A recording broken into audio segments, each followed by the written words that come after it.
Hey guys, welcome to the channel. As you see in the thumbnail, what if Issei teleported in Overlord and get Harem part 1. Before I start, please do support for more awesome content and subscribe my channel and like this video. Go support and follow the Nefarious doctor for writing that awesome fanfic, and also make sure to comment on this story, link in the description. Let's start this video. In the land of myth and a time of magic, there was a guild that was feared and respected by all, due to the powerful leader who governed the flying castle that traveled to many lands, conquered many dungeons and kingdoms that were led by tyrants or suffered through poverty, as well as enjoying a new quest to explore unknown lands, face powerful enemies, and use the riches to not just benefit the people whom he saved, but also his home that many called his guild, but for him the castle, or its appropriate name, the Flying Gardens of Babylon, or Eden as he called it, due to the greatest treasure he had in the 10th floor of his home and castle. The X-ranked relic. The Tree of Life. A powerful relic that took upon the form of a large tree that bore delicious fruit, that had the ability to resurrect an entire civilization and its lands, but for an individual, one can take a bite of the fruit and be revived, however it only works on a person that died in the last 48 hours. The land of Yggdrasil was well aware of the flying castle that brought fortune to those in need and destroyed those who were vile and wicked. The leader of said castle was an imposing figure that made those who were wicked run in fear and terror, while those who knew of the leader's kindness and compassion made them feel hope and joy as they heard the name of the man.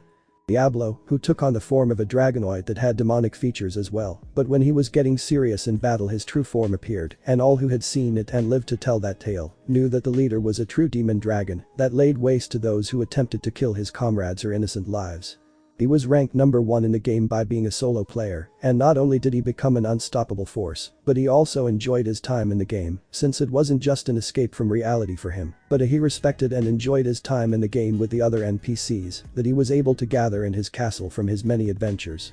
Unfortunately, after just 2 years of the world being released, the game industry said that it was going to shut down at midnight, much to the understandable dismay of not only Diablo, but also the other players who still played the game. One of the things that Yggdrasil was highly praised for was the extensive and deep customization of not only the avatar and build of players, but also of something that only players of the highest levels could make. Player-created non-player characters, custom NPCs. Issei wanted to go down the demon path and become a king who was feared by many but respected by those who were there at his side and showed no fear when he was around. As much as he wanted to try and make his own NPC, he was actually rather fond of the ones he had gathered throughout his journey and spent so much time leveling up and making them become stronger than he found them. One such NPC was the personal secretary and overseer of the other NPCs that were also known as the Guardians that housed the 15 floors in between the garden's halls. There were a total of 15 floors in the garden, but only 12 were the combat battle rooms. However, Issei believed that the other 4, the entrance, the room where the Tree of Life resided, the treasury and relics room where they housed their treasures and relics that he gathered over the course of their many adventures, and finally the throne room where he discussed with his secretary about the matters that they had to attend to. Each of the Guardians had a special place in Eden, since Issei wanted each of his Guardians to have a special place in the castle, so they could not only fight at their full potential in battle, but also enjoy themselves when they weren't busy fighting enemies. The NPCs were surprised when each of them were given a special floor and purpose, since Issei knew that each Guardian was given a special role to play. Such as his secretary, who was a succubus sure, but in the game she had a hard life before he showed up and met her for the first time at a village he was visiting when he traveled back in his solo days. Thus where our story begins is within a guild that has been a thorn in Issei's side for a while, and since the game was ending soon, he decided to have some fun. The Archangel's followers. The tall man was running down the guild halls of his home that he and his party had set up back in the day they created their base of operations and acted as great followers of the Almighty One, the God of the world, that had blessed their guild with great blessings and power, which they used to defeat their enemies and take the weapons they had for themselves. Now, while they seemed to be kind angels serving in the name of their god, the players behind them were nothing but people who enjoyed taking immense pleasure in destroying rookies in their bases so they can use the land and rob them of their gold and weapons when defeated. However, they chose the wrong solo player to mess with, since he was almost defeated by the guild that was praised as being self-righteous, which was why today, the two would meet once again. Over the years of the Archangel's Guild, many of its members had stopped playing Yggdrasil, leaving just a few members left in this empty shell of a once mighty guild. The servers were shutting down tonight, and the last few vested players had spent the final hours touring their creation for nostalgia's sake. The leader himself was walking through the halls, and no matter how many times he walked down the same halls, he would still be overcome by the divinity of this place. The walls sparkled with a white purity, and the air seemed to glow with a holy light. a leader that fit perfectly with the decor, strolled through his guild base as he smiled at himself and had pride in his role as the guild leader. His character was an angel type to match such a holy place. The melancholy in his gaze was palpable. After all, he was the last active member of this once glorious guild, the only person to see the final moments of the world he and his friends created. Suddenly, he dove to the side, just avoiding the swipe of a magical sword, a testament to the skill he had built up over the years. However, he simply wasn't fast enough to dodge the magical attack that came after. It froze him in place, the dark nature of the attack proving to be a poor match for his character and equipment design. He could only watch in frustration as a demon type appeared in front of him, wielding the magic sword that had nearly struck him before he was cut down by the enemy before him. By the time he respawned, all was lost.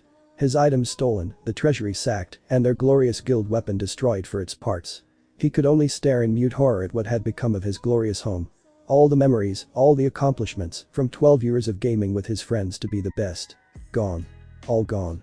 He watched with trepidation as an animation appeared before him, a last taunting message from the one who had destroyed everything he loved. Its colorful and hand-drawn style kept his eye, the figures that were obvious parodies of him and his friends danced across his view. Hello there my old friend, I know how you must feel about this. You and your friends worked so hard to build this place, and I just had to go and crush it and take all of your riches for myself.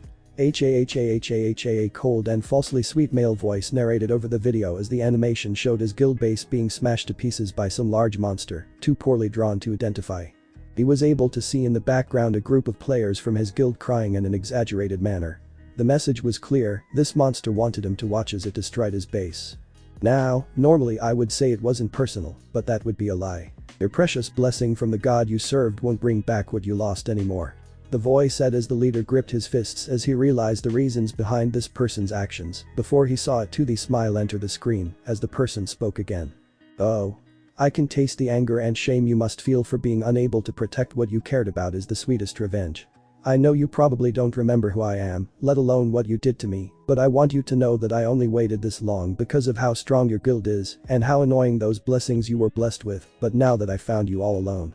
You made it too easy for me. The voice was right, since he didn't remember.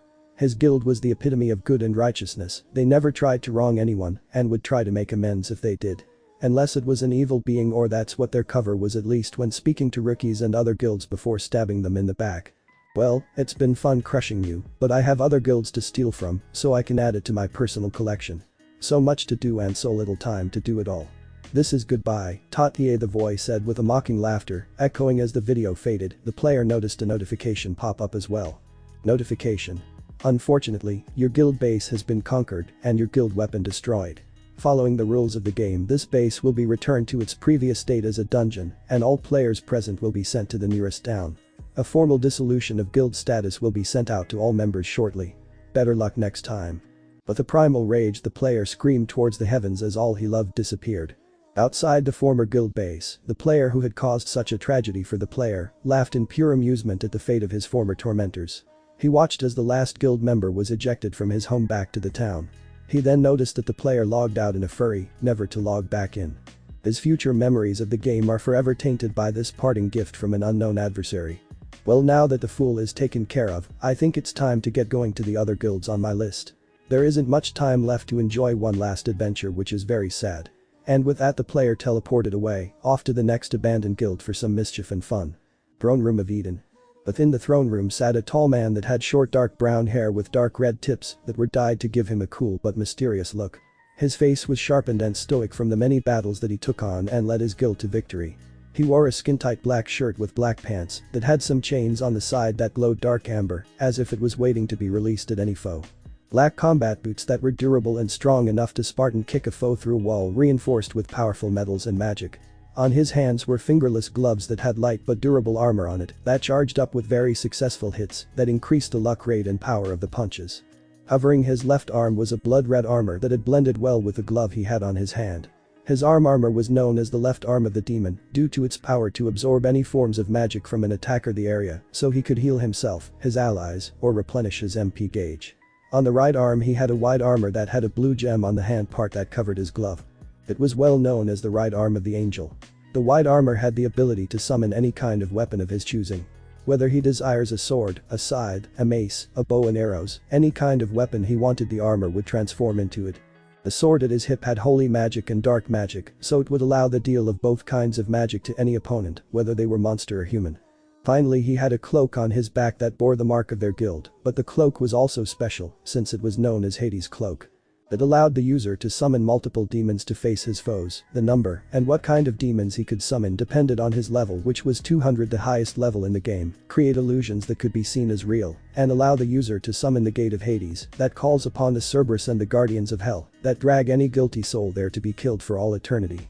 His eye color was amber like a cat's eyes, but his eyes were red as blood, while he had a scar on his left cheek that he kept from his rookie days as an adventurer, and the same day he took the game seriously after reaching level 100.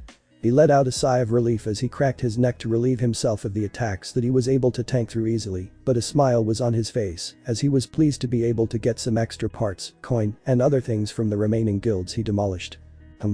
15 minutes left until the game ends. Such a shame as well, since I really enjoyed myself in this game. Diablo said as he felt one of his NPCs near him before turning his head to see Albedo, his secretary, appear before him and bowed to him in reverence and gratitude before he commanded her to stand as he got up from the throne and left towards the relic room. Hopefully Yggdrasil's successor comes around, and when it does, Eden shall rise again. Never surrender, but never be afraid of defeat. That is the motto I live by in this world. I may be powerful, but even I fear death, but fear is what makes one stronger. I'm happy to have made many memories with my guardians, and I'm grateful for you to have been by my side, Albedo. Diablo said as he patted the girl's head, which made a blushing emoji appear on top of her head. Thank you, Master Diablo. It's an honor and a pleasure to serve alongside you. Albedo said with what Diablo can describe as joy before he walked into the treasury that holds all of the relics that he's gathered over the years. It's hard to imagine I was able to become number 1 in the guild's list for the power and wealth I've gathered over the years. I'm truly proud of you all, but it's a shame I can't share this with any of the others.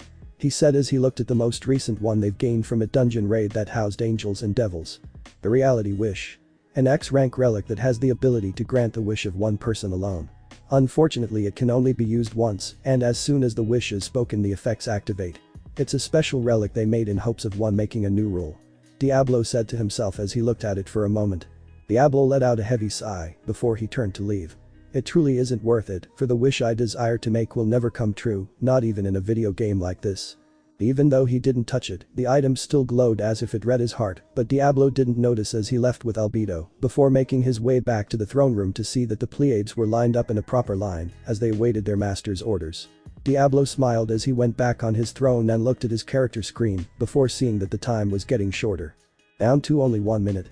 I've truly enjoyed this game and enjoyed it as long as I could with the support of my castle. Diablo said as he sat smiling as he looked at the countdown. Thank you for playing Yggdrasil. We hope to see you in the sequel. Issei smiled at this in his room as he counted down the timer. It's been fun. I hope I can still find you all when the sequel comes out. Issei said before counting down. 55. 56. 57.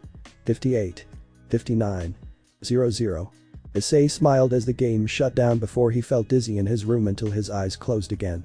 Probably from my lack of sleep. I think some sleep is well deserved. Issei said as he felt his body shut down from the battles he did online. 01. 02. 03. But what shocked him next was not something he was expecting. Lord Diablo? What's wrong? A soft and concerned female voice said as Issei's eyes snapped open to see that it was Albedo at his side, looking at him concerned until he saw the Pleiades in the room looking at him the same way. He could now see that it was Albedo speaking and talking to him, but to see her mouth moving, to hear her speak, made him think he was hallucinating or something from his lack of sleep. Fortunately for him, his emotions were suppressed, so he wasn't hyperventilating, which made Diablo feel relief until he tried to figure out what was going on. Message. Issei tried to contact the GM with his skill but couldn't, which made him even more concerned. The GM call function isn't working. He stated blandly, unable to say more until he heard Albedo speak to him. My apologies, but I do not know what this GM call function is. Please help me rectify this mistake. The Guardian Overseer responded, sincerity clearly in her voice. Yuri. Issei spoke as the NPC looked up to him, awaiting an order. It took him a moment to decide what to do. Is it really okay to order them around? Will they even follow my orders? Issei pondered before giving his command to her. Yuri. You and the Pleiades scout the surroundings of the garden. Do not fight unless attacked, if so, then fall back immediately. Diablo said as Yuri nodded before responding to the order. Understood, Diablo-sama. Yuri said as the maid left with her other sisters. Well, Diablo decided that keeping up appearances as the leader of Eden was important, so he continued to give out orders. Also, inform the other guardians of what has occurred and to make sure that there are no intruders in their floors as well. Leave no stone unturned. Diablo commanded as Albedo nodded in response as well before heading. Understood, my lord. I shall make haste and inform them as soon as possible. Albedo said as she began to send the message to the other guardians, while Issei was trying to wrap his head around what was going on. Okay. Calm down, Issei. Let's take this one step at a time. I was in my room playing the game as usual since it was the last day. Went to the treasury and looked at the reality wish. I didn't touch it, but I did whisper a small wish to myself, and then I headed back to the throne room and sat down as the timer counted down. I was hoping I could see them all again in the sequel of Yggdrasil, and then once the timer was done, I felt sleepy and thought I'd take a small nap, but now I'm in my avatar's body and seeing the NPCs come to life. How is this even possible? Issei mentally listened and contemplated until he saw Albedo walk towards him and smiled at him. Is there anything else I can do for you, my lord? Albedo asked as Issei pondered to himself before internally preparing himself for the question he was about to ask. Albedo. I have a request, but I do wish for your consent first. Diablo said as he tried to still sound like he was still a fair ruler until he saw Albedo's wings flapping in joy as she got closer to him. Of course. What would you ask of me to do for you, Diablo-sama? Albedo asked with so much passion in her tone, Issei thought she would ask him to take her there, and now, but he took a deep breath and prepared himself before he spoke to her. May I please touch you? Diablo asked as Albedo tilted her head, as if she didn't hear him correctly before replying to him. Eh? Albedo said while Issei was internally blushing from his question while he was also confused surprised by her response. Eh? What kind of reply was that? This is necessary. Just play it cool. Act naturally like it's no big deal. Issei said as he was trying to keep his mind at bay until he spoke to her. You don't mind, Albedo? Issei asked before mentally facepalming himself. You blew it, rookie. Issei said to himself before hearing Albedo squeal in joy as she nodded in reply. But of course I'll allow you to touch me. Albedo said in pure joy as she walked towards his left side and pumped out her, as if she was glad to do it, before Issei saw the beach balls in front of him bounce in front of his eyes. Issei swallowed his spit as he reached out and touched her left breast, which made Albedo in reply, as Issei kneaded it so expertly, until he let it go and apologized to Albedo, but this just made her feel even more happy, as she hugged his left arm with her bust, swallowing his arm which Issei internally cheered himself for the achievement. But then the reality of the situation came back as he coughed into his fist before speaking to her. Albedo. While I do enjoy this, we must move on to the more serious matters since I do believe we are no longer in Yggdrasil.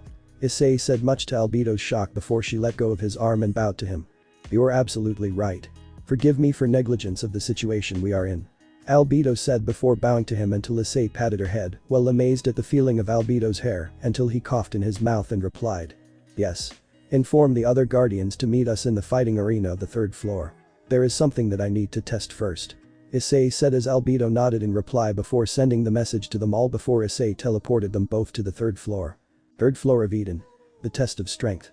The 3rd floor was filled with sounds of weapons clashing against each other, while powerful and strong Amazons were fighting each other in order to impress their leader, as the scouts were also searching for possible intruders.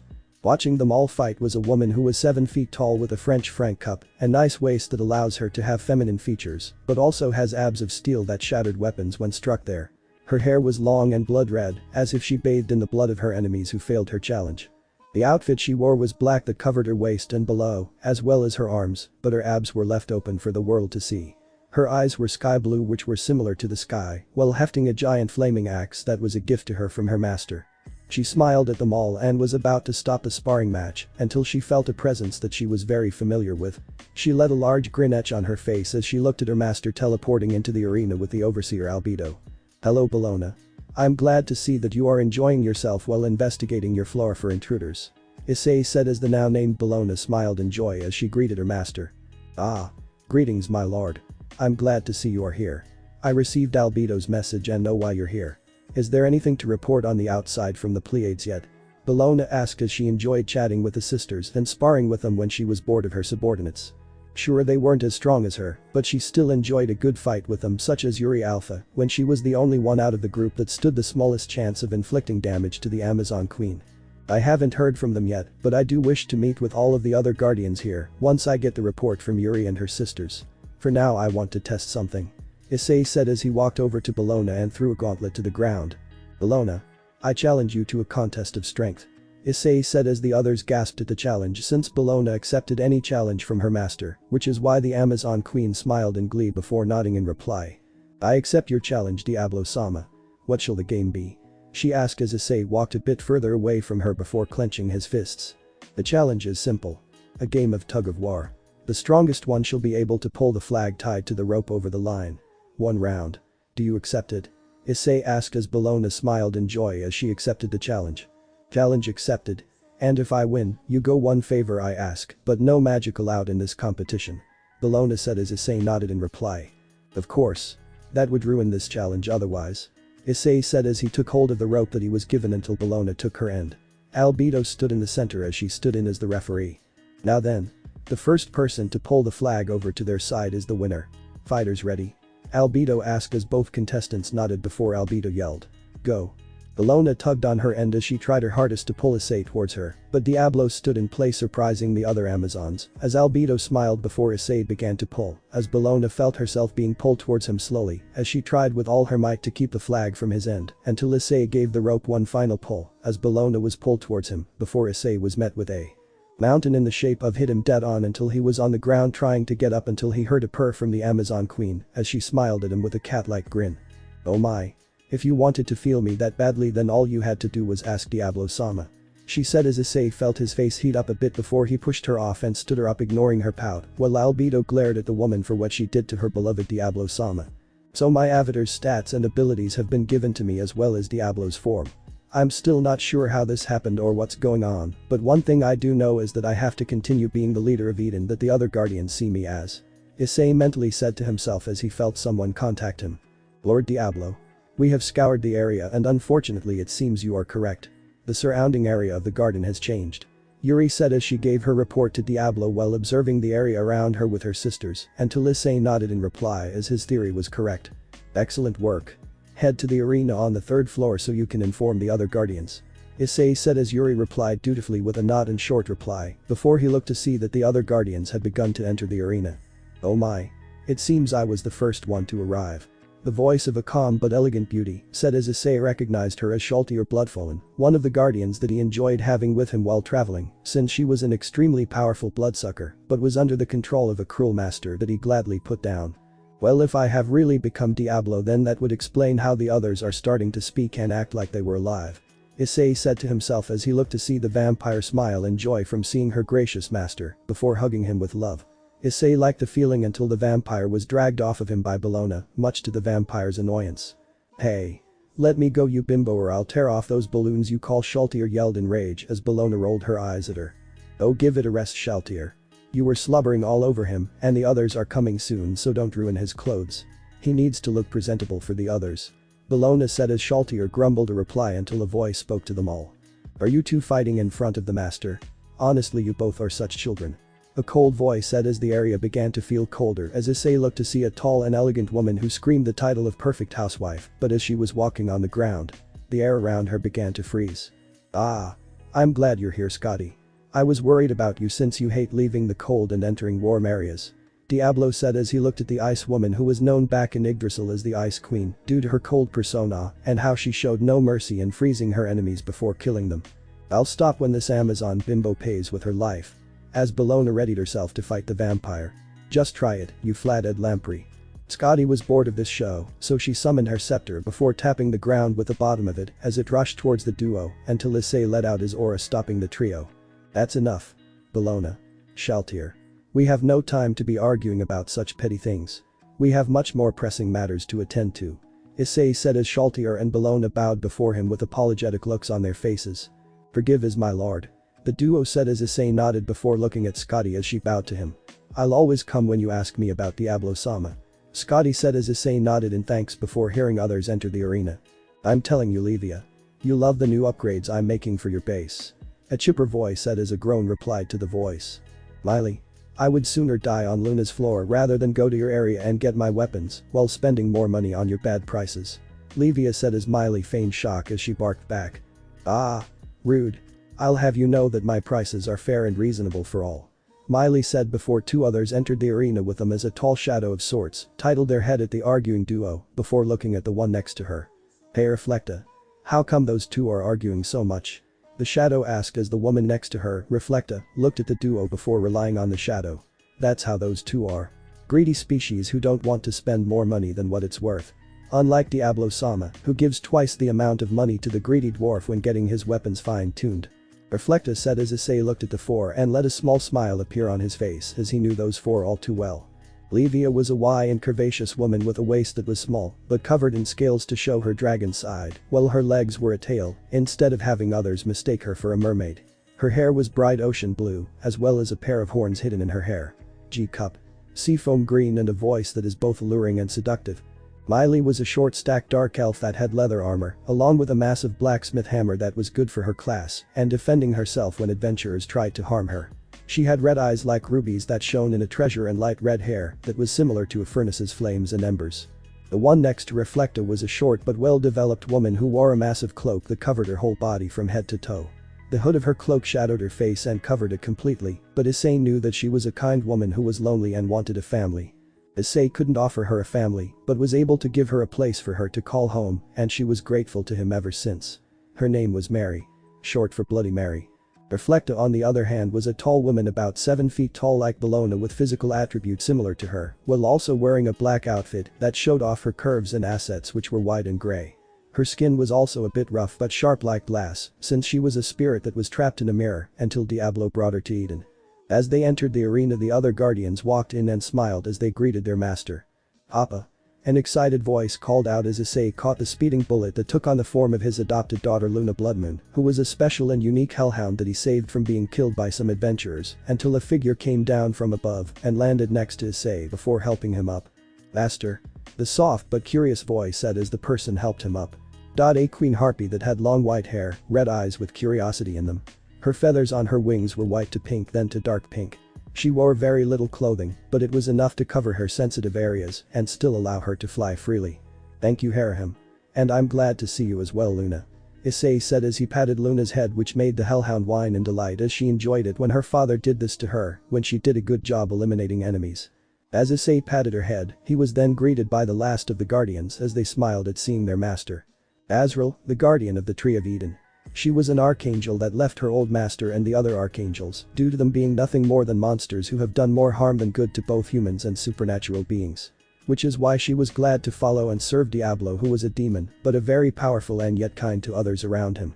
Next to her was Venua, a plant-like monster who was enjoying seeing her son-like figure taking care of the guardians in the arena until she smirked at the two who were standing next to Luna with their heads down as they asked. Master. Can I well I would. The necromancer's sentence was cut short as Issei patted her head, which made her blush, but happy to be given the special touch that her master had when taking care of his guardians. Luna didn't mind since she knew the necromancer, shy, cared about her father like she did, until the annoying slime came up to Issei and pouted cutely as she asked. Can't I get one too? The violet slime asked as she was then given a head rub by Issei, which made her so happy until he stopped to see the archangel and the Auron walk towards him before they bowed to Issei. Thank you all for coming on such short notice. Yuri and the other Pleiades are coming and will give us the report of the area outside. Issei said as the Pleiades teleported in through a gate as they then walked towards Issei before they bowed before him. My lord. We have returned as you've requested and are ready to fill you in on what is happening outside. Yuri said as Issei nodded in reply, thanking her and the Pleiades of their hard work before Yuri gave her report. Little did Issei know, he was shocked, but he knew the details of the report. Grasslands. Issei asked as he recalled how the castle was in a wasteland with a massive swamp that was poisonous to introducers, but not to the residents. I'm afraid so. The poisonous swamp that once surrounded the first floor of Eden has been removed, so the first floor is now surrounded by some grasslands with a few hills around it. Yuri said as Issei nodded in reply as he spoke to her. As I thought. We seem to have been teleported to another world, which means the area outside is completely new to us. We need to prepare ourselves by strengthening our defenses and making sure we don't have any unwanted guests inside of Eden. Issei said as he looked at Venus and asked her. Venus. Is it possible to create more hills and hide the first floor of Eden? Venua pondered the question and nodded. Yes, but it will be difficult to hide the first floor if we just rely on some hills, but if we covered the walls with dirt and vegetation then. You wish to smother the walls of Eden with dirt? Albedo hissed in anger until Issei stopped her. Albedo. Do not make such needless remarks. We are trying to hide from enemies, not invite them in. Issei scolded as Albedo looked down and nodded. Of course. I apologized to Lady Venus and Diablo-sama. That was careless of me. Issei nodded as he turned back to Venus and spoke to her. Are you sure it will help keep us safe, Venus? He asked as the plant woman nodded in reply and explained. Of course, and since we'll have many other hills, then it won't look suspicious to others passing by. Venus said as Issei nodded in agreement with this plan before he spoke to everyone. Excellent. Then that is what we shall do. We'll also use illusion magic to cover areas that can't be hidden by Venus, but before we get into it, I must ask you all a question that I want each of you to answer. Pleiades. In your own words, how do you see me? Diablo asked as Yuri stepped forward and looked at Diablo's eyes before speaking to him. A man who is kind to all races, both human and non-human. You are someone who showed kindness and compassion as well as giving us a place to live when my sisters and I were together in the slums. Yuri said as the sisters agreed with her reply to their master, until Issei moved to Shaltier, who smiled at him as she spoke. Beauty incarnate. There is no one who is more beautiful and powerful as you are, my lord. You are the one I shall serve forever until the end of time itself. Shaltier said, much to his surprise, before looking at Bellona. A man who is truly the embodiment of the true meaning of strength. You are a person I greatly respect as well as enjoy teasing when you're here. Bellona said, which made Issei chuckle a bit but smile as he looked at the next guardian, Scotty. You are the one who shall see my true colors. You blessed me with a kingdom of my own and the one I shall serve with all of my might and body. Scotty said with her same blank voice and facial expressions, but Issei could tell that there was a small hint of warmth in her reply. She's always been keen to hide her emotions from others except for me and Nabril. Those two are like a mother teaching her daughter. Issei pondered before he looked at Mealy and Mary as they both replied. A generous master who is patient and willing to help out as well if I need it. Mealy said as Mary looked down for a moment before looking up at Issei. A man who sees my true face and says the kindest things to me. You are also the one who gave me the warmth that I desired. Mary said as she put her hands on her face as Issei merely patted her head to calm her down, which worked since Mary was blushing but smiling at her master with a grateful smile. Livia smiled at the two as she spoke to her master. A man who saved me from my nightmares and gave me a life where I can be free and rule my own world away from those who wronged me. She said as she recalled how she and her master had met for the first time, and she saw the disgust in his eyes when Diablo saw her condition before killing the bastards who kidnapped her. Diablo then set her free and brought her to his castle, where she could play in the oceanic floor and defend her savior castle from intruders. Harem looked at Diablo with a tilted head as she put a talon under her mouth and pondered before responding to his question. Caring. Loving. She said. Issei gave a short nod away before turning to the other guardians, but Luna beat him as she smiled with her tail wagging happily. Appa. You saved me when I left my pack and was just a small pup. Papa gave me home, food, new family and friends. So I will always be happy to serve you, Papa. Luna said in joy as Issei smiled at the cheerful hellhound before looking at Azrael as she smiled at him back. A demon who is terrifying in the eyes of his enemies, but your heart and soul are kind as an angel who showed love and kindness to the weakest of humans. She said as Venus smiled as she went next. A man who gave me a beautiful garden to tend to and saved my life when I was near death. I'm also more than happy to give you some romantic advice when wanting to court a female. Venus said to Issei's embarrassment, which made Bellona chuckle at the plant woman, while Azrael sighed at her teammates' relentless teasing to their master. Reflecta then looked up at her master and smiled before replying to him. My master who set me free from my prison and gave me life. Sutra nodded in reply as she spoke to Issei. A man who allowed a weak slime like myself to guard the treasury and stand by my mother's side. The violet slime said as Solution looked back at her and gave her a small smile as Issei smiled at the two of them before turning to the last few.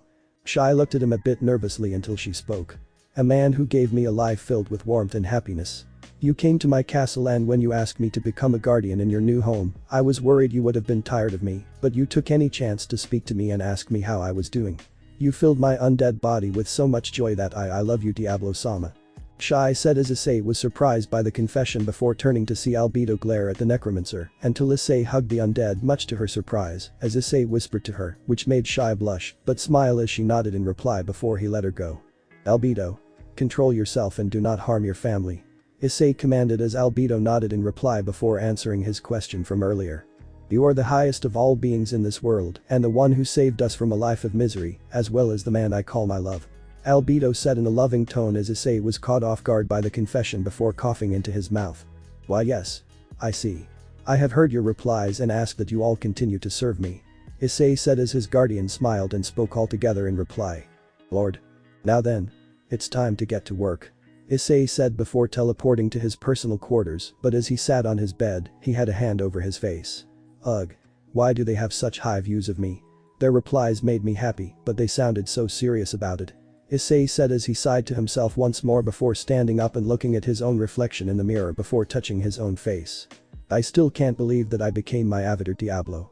This doesn't happen every day, so what could have caused this to happen? Issei asked himself as he began to think of what could have caused it before shaking his head. No. I need to see this world for myself and learn all I can about it. Perhaps a little flying will help clear my head. Issei said as he teleported to the first floor where he saw the Pleiades doing their best to create dummy hills along with Venua until they noticed him and bowed to him. Greetings, Diablo-sama. Is there something wrong with what we're doing? Venua asked as the Pleiades were nervous they messed up already until Issei waved off their concern. Do not be so nervous, Venua. I merely wish to see what this new world has to offer, so I was thinking a little night flight would help me. Issei said as Venua nodded in reply before the Pleiades appeared beside him and spoke their concern for their master. But my lord, you should at least have a bodyguard with you just in case of anyone trying to harm you. Nabral Gamma said as Issei pondered this before nodding in reply. Very well. Keep up the good work, Pleiades and Venus. I'll be sure to reward you all for work you've done to help Eden. Issei said as he took off into the sky as Nabral cast a fly spell on herself before she followed him from behind. As Issei soared into the sky with his new wings, he felt new sensations with his new body that he had never experienced before in the game. It feels like I've been in this body my whole life. I can feel all of my avatar's power and magic within me, but I don't understand why I was brought to this world. Issei asked himself as he stopped his flight as he looked in awe at the moon and the stars in the night sky. Amazing. There wasn't a sky like this back in Yggdrasil. It's so beautiful that I'm sure everyone in Eden would love this. He said as he continued to gaze at the stars as Nabral approached him. The stars in the sky glitter like jewels in a treasure box. Issei remarks while looking at the stars until Nabral voiced her own opinion. I believe this world exists so you may adorn yourself with its infinite riches, and we guardians exist to help you do so. Nabral stated as she bowed to her master while Issei thought about it before he turned to Nabral. You could be right about that, perhaps I was sent to this land to obtain these jewels for myself, along with every treasure that shines beneath them. But to hold such things would be the height of selfishness, instead I can use them to adorn the great garden, its residents, and those under the protection of Diablo. If you wish it we will use all the power of Eden to obtain for you my lord. Nabral said with a bow as Issei chuckled at Nabral's proposal. We don't even know what exists in this world, it's a little early for a quest. Issei said as he looked up. Then again it makes me think the most enjoyable thing now might be taking over the world. Nabral was surprised by what Issei said out loud as she remembered this moment so she could share it with her sisters and the other guardians. Issei on the other hand. Ha. Yeah right. We know nothing about this world so it's better to be safe than sorry, but still, if I came to this world then does this mean other players did as well? Issei pondered to himself as he wondered what this new world held in store. Unknown location. There were soldiers riding on horseback towards a burning village. The view then shifts to the face of one of the men on horseback. He looks about 30 to early 40s and has a small beard. He wears white armor with blue accents and has a serious and determined look. The man rides towards Ironwood. The village is burning. Gazif gritted his teeth as he saw the smoke coming from the village. We're too late. The men began searching the village and gathering any survivors. As the men before look at the damage before them. Vice Chief, these people need help. The man spoke. Make sure these people get to Irantil safely. General. The vice chief called out before Gazif turned towards him. Yes, what is it? Gazif asked the man beside him as he asked. Something's wrong here. The king ordered us to track down and terminate the bandits that have been attacking villages, right? The man asked as Gazif nodded in reply. That's correct. Why do you ask? If that was the case, then why did they send us here with only 50 soldiers? The vice chief asked. Bahareth might be especially responsible. It's a top secret operation. Gazif replied as the vice chief spoke. Do you know who's behind this? The man said, gaining the attention of his superior. The noblemen want you to fail. If they could remove the king's most trusted general, then they would have a clear path to the throne. It's so transparent that even I could figure it out. That's enough for the vice chief. Gazif warned as the vice chief tried to reason with him. But sir. You know I'm telling the truth. We're walking straight into a trap. Our forces should head back to Irantil as fast as possible. If we split up now it'll only weaken us. The vice captain exclaimed. A few villages may be lost, but that is a small price to pay in order to keep the most powerful swordsman alive. The general looked at the ruins and then said. I was born a commoner. So was I. The vice replied as he too shared the feeling. I know what it's like to live in these villages, to fear monsters at every turn. Always waiting for death. Then you know what it's like to have hope, praying that some out there actually show up and protect you. Gazef said, gaining the attention of his comrade. Of course, I wished every single day a hero would arrive. But in the end not one person came. The vice chief replied. Then let us be the ones who do show up. Gazef exclaimed. We let these people know to have hope that their prayers are answered. That heroes do exist. Where should I search for an answer? To my question. Where's my soul? Issei is reaching out for a glowing star of sorts, but as it goes further and further away, he sees his home Eden and the other guardians waiting for him as he lets a smile appear on his face before heading over to them. It's like fear, like a bad dream. When I wake up, all that's left of me are bones. Issei was now sitting on his throne as he looked over some documents that Albedo gave to him. I'm in a panic, get out, hurry. Bellona and Shaltier began to spar with each other as they wished to settle the fight between them to know who is the strongest. Oh. There are mysteries and miseries. Mealy and Scotty are speaking to the Pleiades as they discuss other matters with their colleagues, while Sutra was smiling at the opportunity to speak to her mother figure. Dead or alive, I'm on the brink of self-destruction. Mary was chatting with Reflecta while Levia was swimming in her domain, while Harem followed her in the air, as if they were racing against each other. As I'm roaming from left to right to hell. An invitation. To come disappear. Luna and Shai were chatting about what they enjoyed the most about their master Papa, while the undead and the hellspawn surrounded them. We're dancing 1 2 3 steps on this dark stage. Azrael and Venua were protecting their respective rooms until they turned and smiled at their master. Raise your flag, march on, fight. Tried to grab the edge of the mask, but all I hear is bones. Boars and swords, tears and blood. Feel my heart begin to race. As I laugh in this bloodbath we made. Issei was walking down a path with multiple images of other people such as Enri and her sister, Nefarious and his grandmother, Gazef and his soldiers, Baharth Empire soldiers, along with Kajiat and Clementine before he looked back. Where should I search for an answer? To my question. Where's my soul, where's my heart? Reality is swallowing me. Don't you hesitate, go this way. I don't know and I don't care. Filter out fakes. Issei and Nabril were fighting many trolls and goblins as adventurers, while the other guardians were preparing to battle many enemies, until Luna smirked at Issei as he was donned in his true form and clashed with the Hellhound, along with a few members of the Black Scripture until. Keep surviving. Lost Sorrow starts to thrive. Misery-driven world. Issei looks at the outside of Eden with a confident smile as he raises the flag of his castle, as the other guardians prepare to follow his orders. The view swapped to a morning view of the Garden of Eden, then to a shot of Issei's office as Issei was trying to use a mirror that was in front of him. Issei was trying to figure out how to use the magic mirror. He waved his arms, and the image slowly started to move. I just need to know how to work this mirror of remote viewing, then we can really secure the surrounding area of Nazareth, Issei said. He then tried doing a few gestures with his hands, and then a few beeps played. Then the sound of hands clapping can be heard. Issei turned to his left. He saw his personal maid for the day. Yuri clapped her hands to his accomplishment. Congratulations my lord, I knew you could do it. The maid praised her master. Thank you Yuri. The Overlord replied. I appreciate your support. Of course that is my duty as your personal maid. The sole reason why my sisters and I are here in Eden is to carry out your orders. No matter how tedious it might seem. Yuri said as Issei nodded in reply. Very well. Issei said though he felt a bit embarrassed saying that before turning his attention back to the mirror. Let's see what's happening in this new world of ours. He said the ruler of Eden searched through the mirror and he spotted something interesting. A town festival. Yuri looked closer at the image as her eyes narrowed at the moving figures before she replied to him. No. Definitely not. Issei then gestured his hands to make the mirror zoom closer and what he saw was a massacre. Inwardly, he gasped as he saw that there were knights on horseback jazzing villages and killing them. As he looked closer he couldn't believe how unfazed he was by what he was seeing. What is wrong with me? Why am I so calm? Is it because I'm no longer human and my mentality changed? He asked himself as he took a closer look at the knights. Those men don't appear to be bandits. Issei said as he swiped to different scenes with knights. One scene he stopped and zoomed closer. The scene showed a man fighting back against a pair of knights.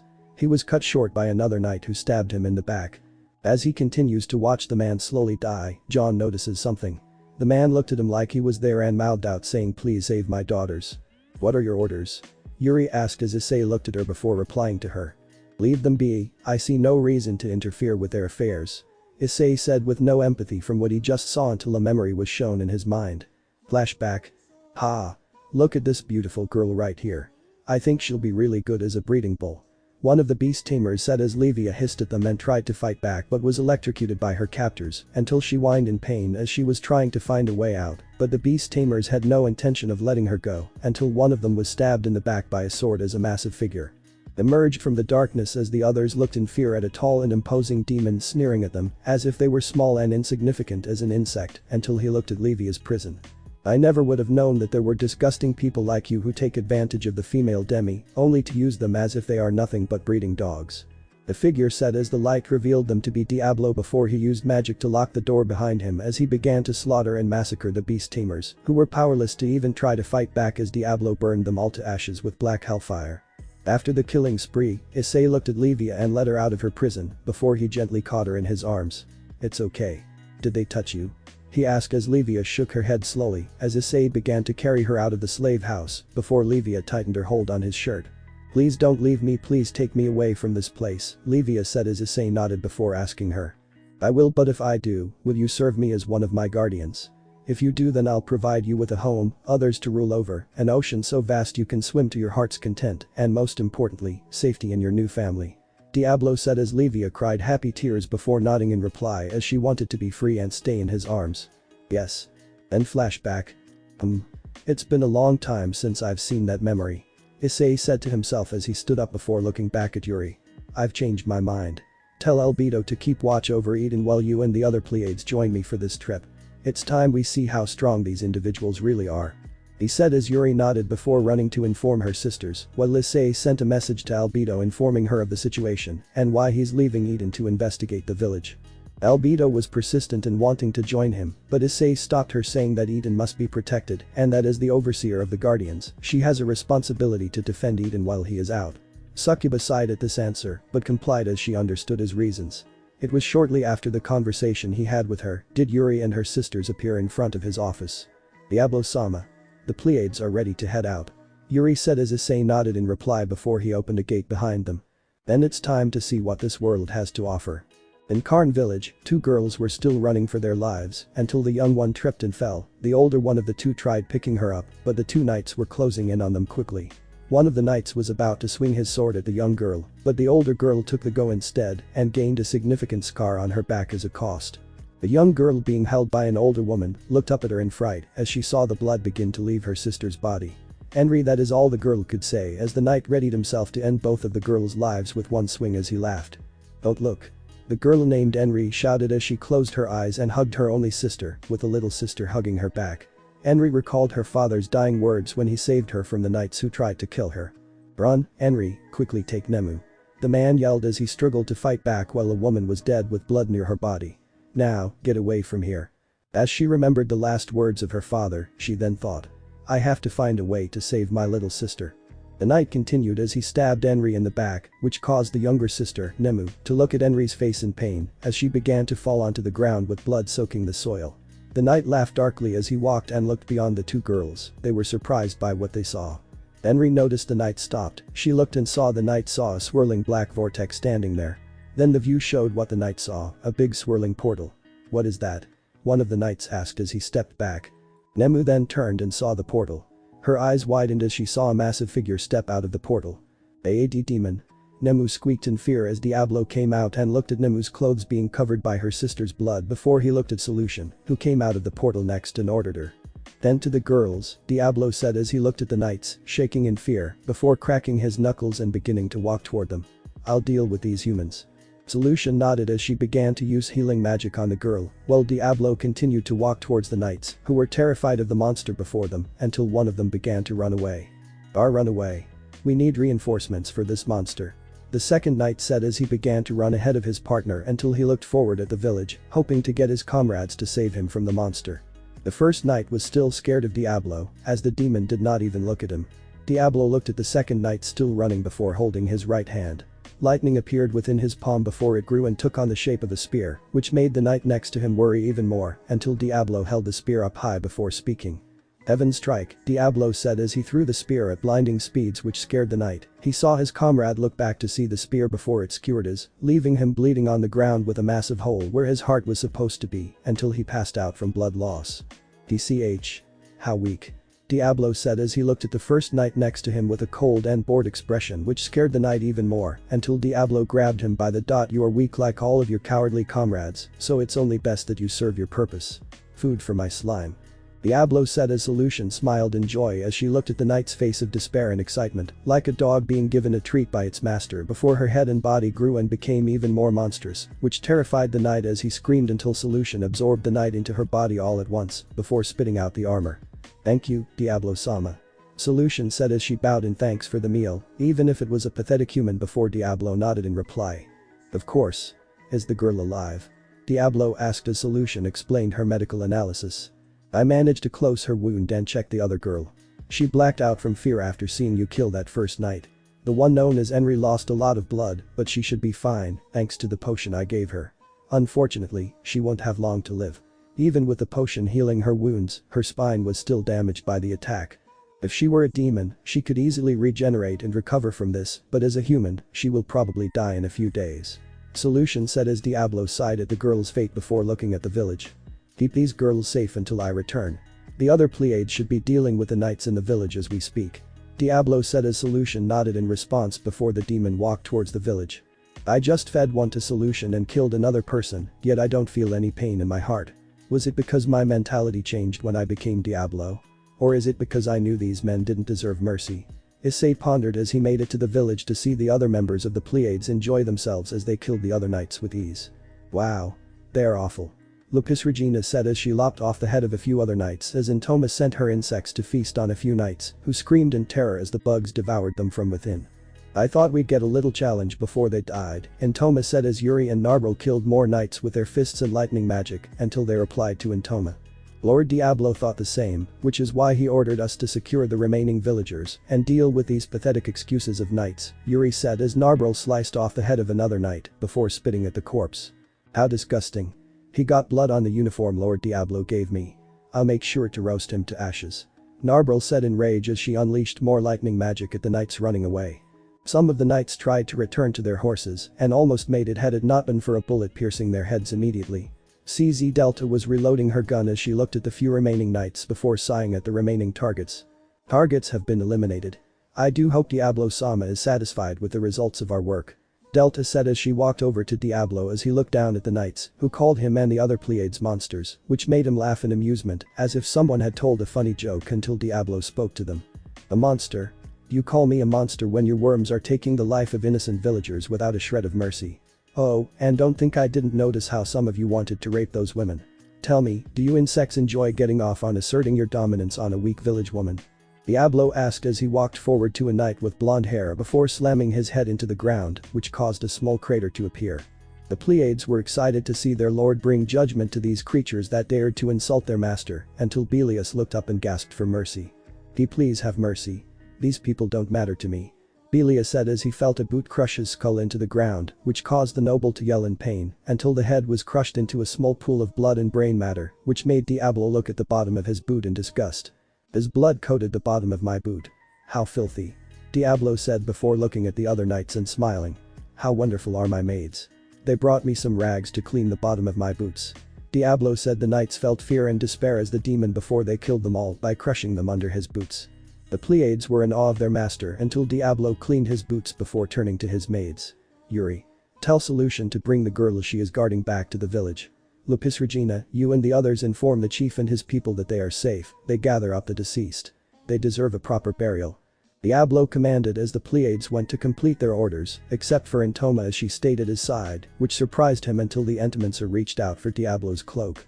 Forgive me, Diablo-sama, but I wanted to stand by your side to ensure you were safe and protected, Intoma said as Diablo smiled and gently rubbed her head before replying to her. There is no reason to be concerned, Intoma. I know that you are very sensitive when it comes to feelings and being apart from your sisters or me, so there is no need to be worried about me being upset with you. I'm glad to have loyal people I can trust. Diablo said as Intoma blushed at the idea of being on her lord's special people until she wrapped some of his cloaks. Diablo didn't mind since he was well aware of the Pleiades being afraid of abandonment due to them being outcasts and resented by others because of their species. And to think they were almost at the point they would have sold their bodies just to survive. Diablo said as he recalled the first time she met the 6 of them. Yggdrasil. Flashback. Yuri Alpha was crying as she looked at the money she could get by working at the bar she worked at until she clenched her fist around the small number of coins. TCH. Even after working 10 times harder than any of those cheap prostitutes, they make more money than me for sleeping with the manager. Yuri cursed as she hated the manager she worked for since he had invited her to bed to give her a special bonus which she refused by kicking him in the jewels, which resulted in her being a barmaid that tended to the customers in the day while closing up shop in the night without any assistance, which infuriated her for the lack of actual money she should be making for her work. But still, I want to help others. It's hard to find work nowadays because of what I am. Yuri said as she touched the choker around her neck, a cruel reminder of her being a Dullahan. She was always seen as a monster or a freak because of her species, and granted, she tried to pass off as a proper lady, but when others learned of what she was, the discrimination began. Yuri wasn't paying attention to her surroundings as she lamented her living expenses until she bumped into a tall figure, which made Yuri gasp as she looked at the back of the cloak and recognized the symbol. The onlookers gasped lightly at her for bumping into the demon as Yuri got on her knees and begged him for forgiveness. Please forgive me. I wasn't paying attention to where I was going. I didn't mean to wrinkle your clothes or harm you, Lord Diablo. Yuri shouted as she stayed on the ground until she felt a hand lift her head. Her eyes were looking directly at the eyes of amber from the demon before her. Yuri froze in fear as Diablo looked at her before asking her a simple question. Are there others with you? Yuri was shocked by the question, but she didn't want to show disrespect for the demon, so she nodded in reply before Diablo helped her up and took her to the slums where Lapis Regina was lying in the makeshift bed they had built, but sweated bullets as her fever got worse. Solution tried using her slime properties to help the werewolf cool down, but Delta continued to see that Lapis Regina's fever was barely dripping. Intoma and Narbril were furious at themselves since they couldn't do anything to help their sister until they saw Yuri walk towards them with Diablo behind her. Yuri. Intoma called out as she ran over to the Dullahan and hugged her until Diablo walked over to Lapis Regina and placed a hand on her forehead before nodding. How long has she been like this? Diablo asked as Solution replied that Lapis Regina had been like that for about 3 days, which made the demon nod in reply before opening a gate and picking up Lapis Regina slowly. Come. You shall be guests at my castle. Diablo said as he led the other 6 into the portal, which changed their lives forever when their master had not only saved Lapis Regina's life, but also offered them a job at his castle to guard, clean, and cook whenever ordered to do so. And in return, he would give them unconditional love. That's what they chose. Then flashback. I remember that back in the game, Yuri and the others were playable NPCs during their story, which was sad to learn that they all had horrible lives from the discrimination, and yet now that I recall those storylines, they feel so real. Just like with Levia. Does this mean that the storylines I played through were the memories from Diablo's perspective? Issei pondered this as he wasn't sure. Pardon me sir. Diablo turned around to the one who spoke. The man wore a tiny red hat, blue sweater, white shirt, and black pants. He has brown hair and a short beard. Why did you come here? The man asked. I could not stand by to watch innocent people be murdered. Call it a moral obligation, Diablo said, which made the villagers sigh in relief as the demon continued. Be at ease. This village is under my protection. Diablo began as he walked closer to the group. You no longer need to be scared, for I mean no harm to your people. I'm not a tyrant who wishes to rule through fear and bloodshed. As he gets closer though the villagers, tensions rise again, and he stops and looks at their faces. All of them were waiting for what he might do. Diablo looked at the Pleiades before looking at the village chief and the villagers. I did help your village, however, I don't do this type of work for free, though. I expect to be compensated for my efforts. As he said this, the villagers began to release their anxiety and mistrust. They began to talk amongst themselves, and Diablo just watched. As I thought, the villagers don't question my intentions, as long as they think I'm doing this for financial gain. I do hope they don't try to harm the girls or me. I will not raise my hand to kill an innocent person unless they threaten my family and home. The village chief and his wife believed my story about being an ancient demon who was knowledgeable about combat and magic but knew nothing of the world around him. They were eager to educate me about this village and the surrounding areas. Issei monologues in his mind as he was talking to the village, then a handshake between them. I do wonder, though. What kind of people use magic in this world so that these people would so easily trust me? Issei said as the view showed the faces of the chief and his wife. After I asked about the surrounding territories, Diablo began as he looked at a map of the new world. There are 3 realms. Eden and this village's Karn are part of the Riesti's kingdom border. The flag of the previously mentioned kingdom was red and black, which had the design of a weirdly shaped lamp. On the other side of this border is the domain adjacent to the great mountain range that runs north and south, the Bahareth Empire. The empire's flag had the design of 2 winged lions holding a shield wearing a crown. The two countries are on bad terms, to say the least. They hated each other for years, and they often battled on the open plains near the capital city of Irantal. There is one final country, the slain theocracy, located to the south of both provinces. The country's flag then showed itself, which was just a blue candelabra surrounded by two leaves on a white background. The village chief assumed the Bahareth Empire was responsible for the attack, based on the crest of the knights' shields. Diablo said as he recalled a flashback of the knights attacking the village while he was in a thinking pose with his hand on his chin. However, there is a possibility that the slain theocracy staged this event to maintain hostilities between Issei and Bahareth. If I had thought to take a knight hostage for questioning, we would have found out for sure who was responsible. The village chief noticed Diablo's silence and then asked, "Is there something bothering you?" "No, everything is fine," Diablo assured the chief. "Is there anything important I should know about this region?" "Let's see, the closest city to our village is the capital Irantal. Goblins, orcs, and ogres inhabit the area, but you should be safe if you stay on the road. The adventurers hunt on that land and keep those bastards' populations in check." The chief explained, but there was a part that interested him. "Adventurers?" Diablo asked as he raised his head from the map to the chief. "They're mercenaries who deal with monsters in exchange for payment.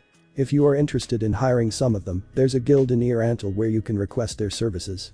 The chief's states made Diablo ponder being an adventurer to gain knowledge about this new world. "If I want to find out more, I'll have to make a home in the capital." "And just how big of a city is Irantal?" Diablo asked. "I'm not sure, definitely larger than our village," the man replied. "I suspected that," Diablo said as he spoke to the village chief about the world. "The day's mission was a great success. Let's head back home, girls." "Right away, my lord," the Pleiades replied with a slight nod. Right as they said this, a few of the villagers walked by carrying a wooden shaft. They thanked the group who saved them before they went off. The girls looked at them in disgust before Diablo spoke to them. Diablo noticed this. "You seem to dislike humans. What's to like about them?" "The humans of this village are weak and pathetic. Just tiny insects that exist only to be crushed on our feet." Narbril replied with venom in her voice as she recalled the humans back in their original world who mistreated them when they were trying to survive. "Listen to me. Could you show some respect? Act like it if you need to, but I demand you try to treat the humans with kindness," Diablo said as the Pleiades were conflicted by the order but nodded as they lowered their heads. Diablo then removed his eyes from the Pleiades before sighing internally. "It doesn't feel sincere to ask that of them when I don't have feelings for them either. Must be a side effect of being a demon." Issei said as he said this. He saw some villagers around the village chief, but what concerned him were the looks of worry that they wore on their faces. "What are we going to do, chief?" a worried villager asked as the chief replied. "I'm afraid I don't have a plan," the man replied. "The problems keep stacking up," Diablo muttered as he walked towards them. "Village chief, is there something wrong here?" Diablo asked as the chief noticed his arrival. "Lord Diablo, thank goodness. I was told more soldiers were heading toward the village at breakneck speed," the chief said with worry in his voice. "Is that so?" Diablo said as the villagers waited for his response. "Don't worry. I can handle this situation, and please gather the surviving villagers around your house. When you are done, come meet me at the town square." "Yes, of course," the man replied, with some villagers behind him showing joy as a large dust cloud entered the village and headed towards the village square, where Diablo, the Pleiades, and the village chief waited. The ones riding into the town appeared to be knights, but they were not like the ones before. These knights instead wore white armor that had red accents and wore brown leather helmets. One of them had no helmet on, which exposed his face. He had black hair and a short-cut beard. The man looked surprised to find the village and 3 people ahead. The man and his group stopped near Diablo and Co. and said, "I am the chief warrior of the Re-Ezrai's kingdom, Gaz of Stronov. The king has ordered me to hunt down the knights attacking surrounding villages. Your people are safe now. We will do all we can to protect you." "Thank you, General Stronov," the chief said, which got Diablo's attention. "Are you the chief of this village? Tell me, who is this man standing beside you? He looks peculiar," Gazif asked. "This gentleman saved," the chief began before he was interrupted. "Don't worry about that now, it's a pleasure to make your acquaintance, General," Diablo said, cutting off what the chief would have said. "My name is Diablo. I am a simple demon who stumbled upon this town while those knights were ransacking it." Gazif looked surprised. "What?" he muttered as he got off his horse, which the animal walked off as Gazif got closer to Diablo. "These people would have been lost without you." "Thank you, Sir Diablo," the man said until they were interrupted by someone running toward them. "General," the man behind Gazif yelled, which got his and Diablo's attention. "We spotted a large army of unknown origins, and it is surrounding the village even as we speak." As if could only grunt at the news, while Diablo only looked distant. It appears that trouble is coming our way. Let's make sure we welcome them properly this time. Diablo said as he smiled darkly as the wind blew and made his cape fly a bit, while the Pleiades were excited about the battle soon to come. Time skip. Do you have some idea who they are? Diablo asked as he looked at the knights on their horses surrounding the village with angels at the rear for support. Only the slain theocracy can send out this many magic casters at once, Gazef said as he kept his eyes on the enemy. And they are the special ops directly under the cardinals.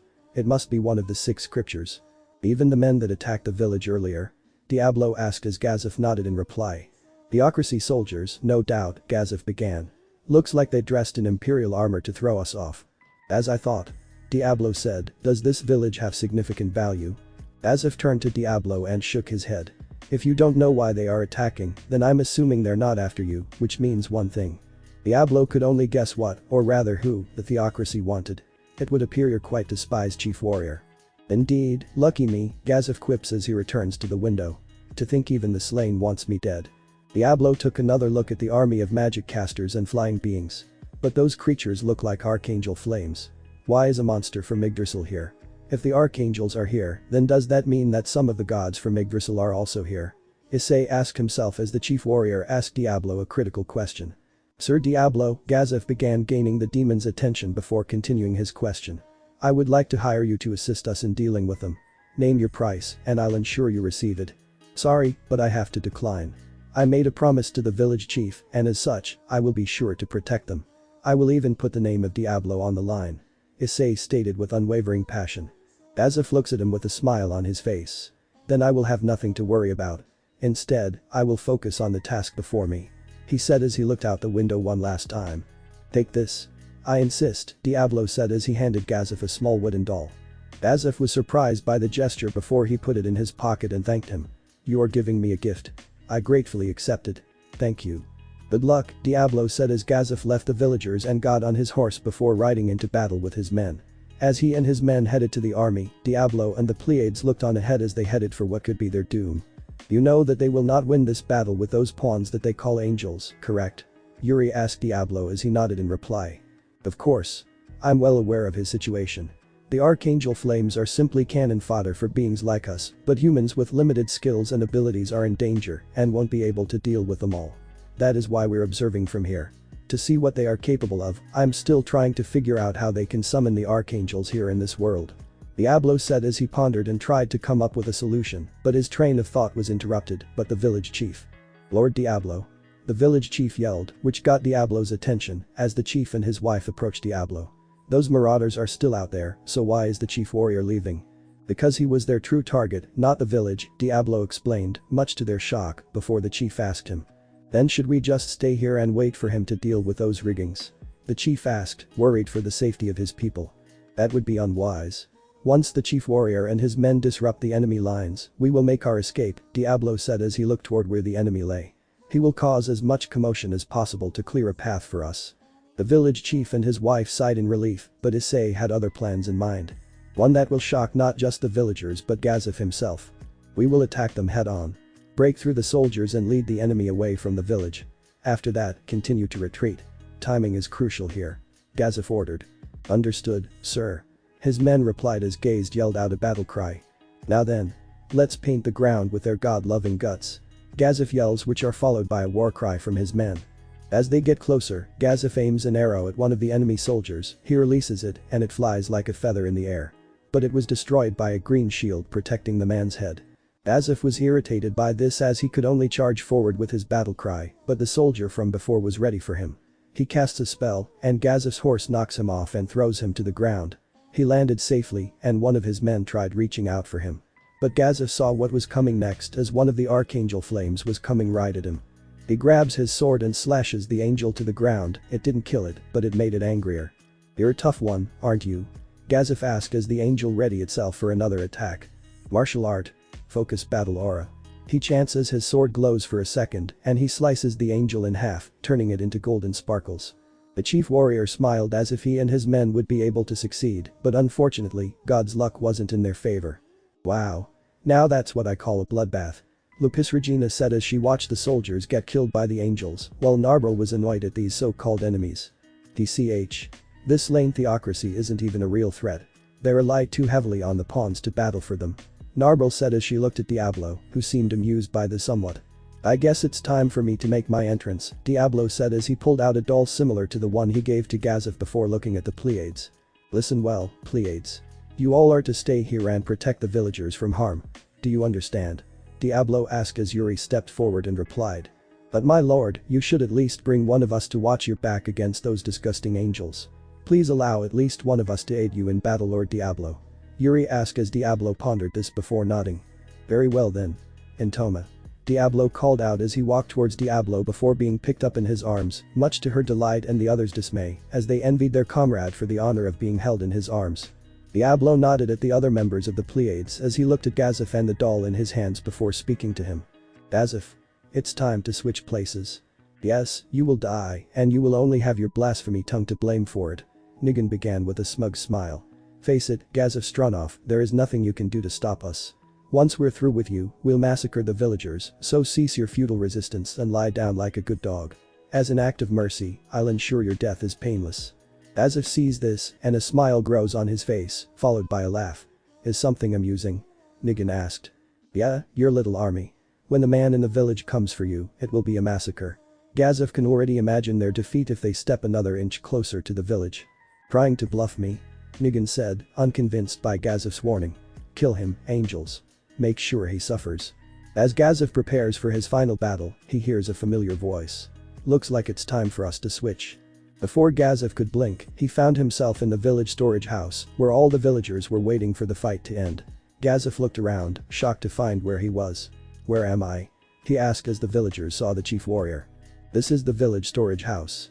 The village chief said, gaining Gazef's attention. Lord Diablo set up a magical barrier to keep us all safe, as well as his associates to protect us.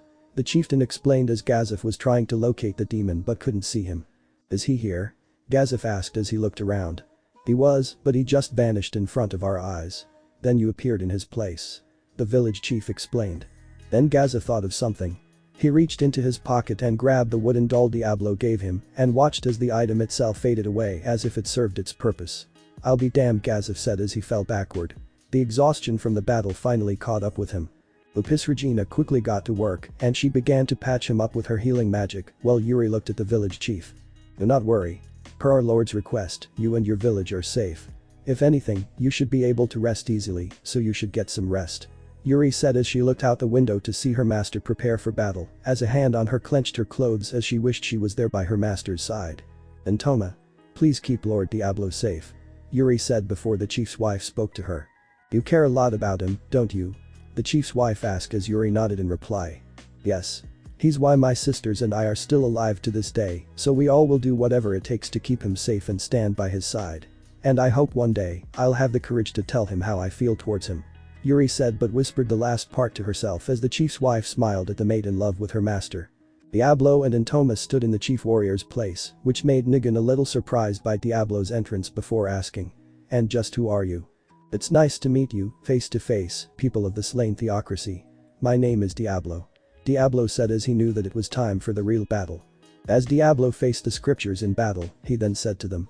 I have something of a relationship with those villagers. And you come to beg for their lives or just your own? Nigan guessed as the wind blew and the sun slowly set. No, you misunderstand. Diablo began with his cloak fluttering in the wind, catching the attention of some of the theocracy's soldiers. I overheard your conversation with the chief warrior. You have a lot of balls, don't you?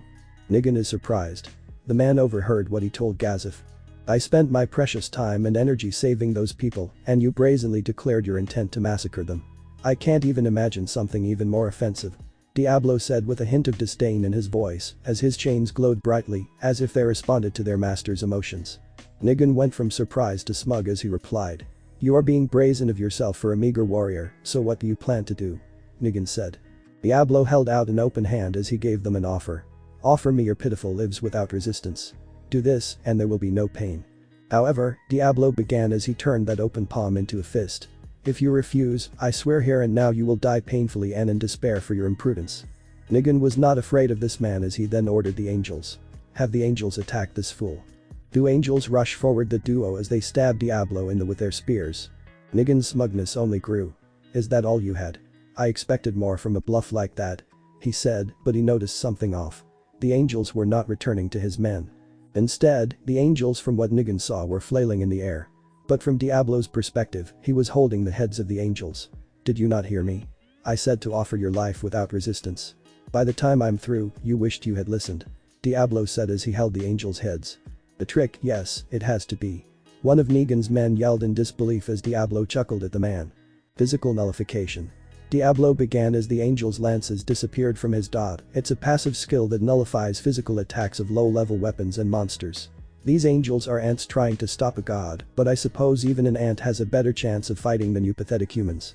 Negan gasped in surprise as sweat formed on his forehead before Diablo slammed the two angels to the ground, creating a small dust explosion as the angels turned to dust. As I thought, they are the archangel flames from Yggdrasil. Negan could only sweat in fear as Diablo got up. You could use magic and summon spells from Yggdrasil that intrigues me. I want to know why they exist here and how you could have learned them. Diablo began as he questioned the scriptures. But for now, I'll focus on killing you. It's my turn. You wanted a massacre, didn't you? Then be careful what you wish for. Diablo said as he readied himself for battle. Negan wasn't deterred and turned to his men. Don't just stand there and attack him. Hurry. The angels flew toward Diablo, but this didn't frighten him as Diablo spoke to Intoma. Stay back, Intoma. I don't want you caught in this. Diablo said as Intoma nodded in reply before leaving her master's side temporarily. Eternal Abyss. Diablo yelled as a massive black energy circle formed underneath the angels before they were each targeted. It exploded with shadow magic rising into the air and consuming all of the angels in the darkness. Negan and his men could only stare in shock as they realized their angels were killed with one spell alone. TTH, it's not possible. Negan then remembers the chief warrior's warning. When the man in the village comes for you, it will be a massacre. His men started to panic, thus, they all tried casting spells at Diablo, but the man himself just stood there. Every one of the spells had no effect. Instead, each spell bounced off him. It would seem they know more Yggdrasil spells than I initially thought. Diablo mused as more spells were cast. Tell me, where did you learn this magic? One of the mages started to panic and launched a rock at Diablo. Intoma saw this and leaped into action as she kicked the projectile and sent it back to its owner, only for his head to be obliterated. The man beside him said as the headless body fell to the ground. What just happened? The Negan said, unable to comprehend what just happened. Intoma. You know that these low-level spells do not affect me, correct? There was no need for you to interfere, much less put yourself in harm's way. Diablo said as Intoma looked up at him and nodded. I do apologize, Lord Diablo, but if these meat puppets wish to fight you, they should at least be able to fight me and my bugs. They are nothing but pebbles under a mountain for you to crush under your boots. Intoma said, which made Diablo laugh in reply before he gently patted her head. I'm not sure they would meet your expectations in 100 lifetimes, Diablo said as he looked at the remaining angel in the army. Now then. He let the wrap chain around his left arm fall to the ground before he sent it flying toward the Principality of Observation. The angel was wrapped around in the chain as it flowed brightly before it began to envelop the angel in a dark red flame, which made the angel crack until it was shattered into pieces. That's impossible. There's no way a high-level angel can be destroyed using a simple chain. Negan shouted, which made Issei chuckle at the man's disbelief. The chains of subjugation. It forces lower life forms wrapped up in the chain to either submit to me or else die by the flames of hell. If you have any other trump card, it is time to summon it. I'm getting rather bored, so I want to see what else you can offer me before I consume your souls. Diablo said in a sense of boredom as he was disappointed in this battle. It's similar to a level 1 hero trying to beat the final boss with no weapons or armor. Diablo said to himself as he heard the mean screams, which intrigued him by the crystal Negan had pulled out and said. We'll summon our highest level angel. His men gasped in surprise. Diablo saw the crystal and began to let a small smile appear. Is that? Yes. It's a sealing crystal that can hold any tier of magic besides super tier spells. So they even have Yggdrasil items. Issei said as he spoke to Negan. I must say, I'm rather impressed by this, Diablo said as he drew his sword and smiled. Now call upon your spell. Let's keep this battle going until I die of boredom. Diablo said with glee before looking at Intoma. You should head back to your sisters or, at the very least, get back to the village entrance. If this is a true angel, then this battle will get bloody. Diablo said as Intoma looked down but nodded in reply. Understood. She replied as she teleported from her master to the village entrance. Behold. Negan began as the crystal in his hand glowed brighter. The shining form of the highest of angels. Dominion authority. As the bright light dimmed above the scripture was an angel unlike any other. It bathes the area in holy white blue light and brings a slight fragrance. While its head and body are obscured, it is covered with numerous glowing feathered wings and is decorated with royal tablets. At the front of its head, a brilliant divine magic circle is emitted and it holds a long white and gold staff. The man gasped in awe while Diablo looked up in shock. Hold on a minute. You mean to tell me that this is your strongest trump card? That's right, I didn't think I had to call upon it, but you proved worthy of its divine greatness. Nigan said as he smiled wickedly while still holding the crystal. Diablo's face palmed himself as he couldn't believe what he was seeing. I am at a complete loss for words. Regretting your assertion. I wouldn't blame you. Nigan mocked as he knew that this angel would terrify the warrior, no matter how strong he may appear. Diablo and Issei, however, just felt one thing as they looked at the angel. How disappointing. This is so stupid. I can't believe I sent Intoma back for this pathetic excuse of a joke. What? I put up my guard for this child's play, Diablo said. He was expecting something more challenging. Which he was, to be fair. Nigan could not contain his utter disbelief at the man's words. His mind was telling him to run, but his rage clouded his judgment as he shouted back at him. What was that? You can't be serious, you're lying. Humankind can't compete with its might. I'll show you, smite him with your divine power. Nigan yelled to the heavens, the angel heard him, and its staff broke as its bit circled the angel. Dominion authority is the product of 7th tier magic. Nothing can survive it. Now receive God's judgment and repent. As he said this, the magic circle on the angel's head glowed. And from the heavens above, a bright meteor shower came crashing down on Diablo, engulfing the area he was in, which made Nigan smile at the man's arrogance, until he heard the laugh of a demon of all things coming out of the barrage. While the Dominion authority kept attacking, Diablo kept laughing at the assault as he was barely even getting a scratch until the barrage stopped. Nigan and his soldiers looked in shock and fear as they saw Diablo still standing there, unharmed. The demon looked at his cloak and brushed the dirt off it before cracking his neck. Heh. Not bad. It was able to relieve my stiff neck. Diablo said before looking at the soldiers and chuckling at their faces. How hilarious. If this were a fairy tale, the great angel would have purified the evil demon so the soldiers could kill the villagers, but sadly this is reality. Azrael would laugh her ass off at this pathetic excuse of an angel. Diablo said as he pulled out a crystal and smiled at them. Now then, soldiers of the slain theocracy. It's time to educate you on what a real angel looks like. Issei shouted as the crystal shined to reveal a powerful angel similar in size to the Dominion authority. Still, the holy magic radiating off its body was more potent than the angel before. Allow me to introduce you to my personal angel. Castiel. Diablo said as the soldiers were in awe of the massive angel before them. She was a slender woman with a curvy figure and 10 wings in total, pale skin, and long white hair, but her face appeared as light itself, nearly too bright to look at. She wore a white dress with a cross symbol in the middle, silver gauntlets on her hands, and a halo. Castiel looked at Diablo and asked. What are your orders, my master? Deal with these fools. The angel asked until Diablo shook his head. No. Show them despair by destroying their pathetic excuse of an angel. Diablo said as he pointed to the angel before her, which made Castiel look at Dominion authority before nodding to the demon she serves with all her being. Understood, Diablo-sama. Castiel replied as she held her right hand up in the sky as she spoke a single spell. Wrath of the gods. The air was still as white lightning fell from the sky and vaporized Dominion authority into nothing, which terrified Nigan and the soldiers as they were both in awe of the angel, but terrified of her power. Who the hell are you? How is it that a lowly warrior can command an angel of this magnitude? You can't be human. You are a fiend. A monster. A devil. Nigan shouted until he was interrupted. Silence. Castiel bellowed out as Nigan and his soldiers were terrified of the angel before them until she calmed down, thanks to Diablo putting up a hand to stop her. Stand down, Castiel. It's only natural for mongrels to react that way because they see true power before them. Diablo said before he walked up towards Nigan and the soldiers before speaking to them. My name is Diablo. In the past, many called me a monster, a devil, or even more names meant to insult me, but I never let it bother me because there's a difference between us. I am a demon, but I care deeply for innocent lives and wish to protect them so they may grow and live their life until their time comes for them to join their families in heaven. Diablo said before pointing his sword at Nigan. But you are nothing but an arrogant dog who thinks they are powerful and that they take the lives of innocent men, women, and children. It disgusts me when men, who try to play God, decide who gets to live and die. Diablo then summoned his wings and horns, which terrified Nigan as he was too petrified even to move a muscle, until a massive crack was heard in the sky, but it disappeared as quickly as it came. What was that? It seems someone was using reconnaissance magic to watch you from afar, I'm guessing the theocracy. But my defense barrier counteracted it, so I doubt they saw much. Diablo explained, which made Negan sweat in fear.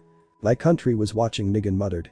He knew only one person with capabilities like that and he didn't like it. If that's all you had, let's finish this, Diablo said, making Negan panic. And no, please wait. I beg of you, Sir Diablo. I mean Lord Diablo. Spare my life. The rest of these men don't matter. He yelled, which got his men terrified. The fact that their captain was selling them out meant trouble. I'll give you anything you wish to name. I will do anything it takes to appease you. Diablo was disgusted by this, but smiled as an idea appeared. Well, since you are willing to sell out your men, then you wouldn't mind if I change them. Do you? Diablo smiled wickedly as his chains were spun around, causing the soldiers to panic, but they were held in place thanks to Castiel preventing them from escaping. My lord. Are you going to truly convert these pathetic soldiers into your subordinates? Castiel asked as Diablo laughed to himself. Of course not, Castiel. After all, why take them out when they have vital information we can use to learn about this world? If they die, then I'll have Azrael resurrect them so we can learn more from them, and once we dry them up of all knowledge, they'll be my subjects in demonization. Diablo said he was excited about having new demons to serve his daughter Luna, some undead for Shy, or even some fanatics for Azrael. Negan only saw the eyes of the demon as he descended upon them and made them suffer real pain. Nighttime. Henry. How is your body feeling? Diablo asked as the farm girl tested her condition and smiled as she nodded in reply. It feels great. My body seems to feel like it was blessed by holy magic. Thank you, Lord Diablo. Henry said with a bow before hugging him, which surprised the Pleiades and Nemu until Diablo slowly patted the girl's head in reply. That's a relief. I figured my tears of life, my only healing spell, would have repaired the damage that solution couldn't heal with her magic. Diablo said in his mind before saying his farewell to the village and walking under the starry night with the Pleiades. My lord, are you sure you're okay? We don't know if you were hurt by that angel who attacked you, so Lupus Regina said before Issei waved a hand at her concern. You needn't worry about the angel. That angel could only tickle me, much less deal little damage to my cloak, but I recovered it quickly. Castiel finished it off for me, and I understand all of your concerns. Diablo said as he turned and spoke to them all. I also trust your devotion and know how strong you all are, but until we know more about this world, it's best to be safe than sorry. If we believe the enemy is stronger than us, that keeps us safe. After all, I'm not all-knowing, but I am powerful. Even I fear the unknown. Diablo said as the Pleiades felt touched by their lord's words. They realized that he knew that they were firm, but wanted to make sure they were safe from the unknown threats that the enemy in this new world had in store for Eden. So you used the chief warrior as a pawn to test their strength. It was an excellent use of their kindness.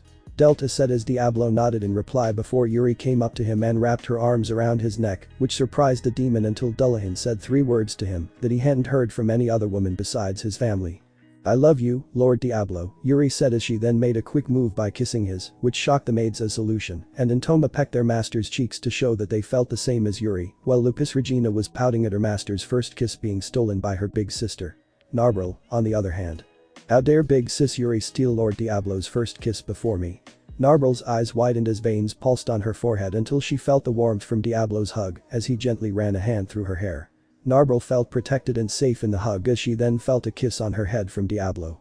I care for you as well, Narbril, so do not think I don't have any room in my heart for you, Diablo said with the same smile that Narbril recognized from that day, which made her smile back at her master before whimpering as Diablo let her go. Let's go home, everyone. With pleasure, Lord Diablo. The Pleiades shouted as they felt happy to be with their master and vowed to get closer to their master's heart. Everyone. I apologize for leaving so abruptly, but I had some matters to attend to. There will be time to fill you all in on what has happened. However, there is a more pressing matter I must attend to. Diablo said as he summoned his sword and placed the tip of the blade into the ground, which shocked all of the guardians, as well as the servants, until he declared in a loud and powerful voice. I have decided to change my name to Ddraig Goch. You may address me as Ddraig.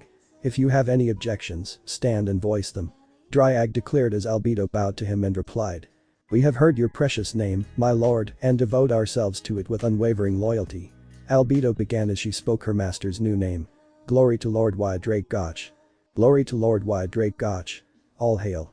The various denizens of the garden followed as they declared their allegiance to their new master's name. We give ourselves to you. Utterly without any hesitation. Shaltir said with a smile as she was honored to serve her master. To the most powerful being above all the gods in this world and the old one. The Pleiades spoke in unison as they knew that no one could defeat their master. Everyone in this world will know of your greatness and fear your undying wrath. Bellona exclaims with her signature grin as Mealy nods in reply. Our king who rules over all forever, Scotty exclaimed with a cold cloud exhaling from her mouth as Livia continued. The demon that cares for the weak and strikes down the real monsters. Livia shouted as Mary and Harem replied with a nod. Glory to the Overlord. The supreme ruler of life and death. Luna shouted as she praised her father with a smile. Azrael nodded in reply to Venus, excited about the new adventures in this world, and who knows, she might be able to get some more delicious food for her plants. This is an absolute order. Ddraig began as his cloak flew backward from spreading his arms out. Make the name wide Ddraig Goch an eternal legend. The Guardians cheered as Issei spoke within his mind.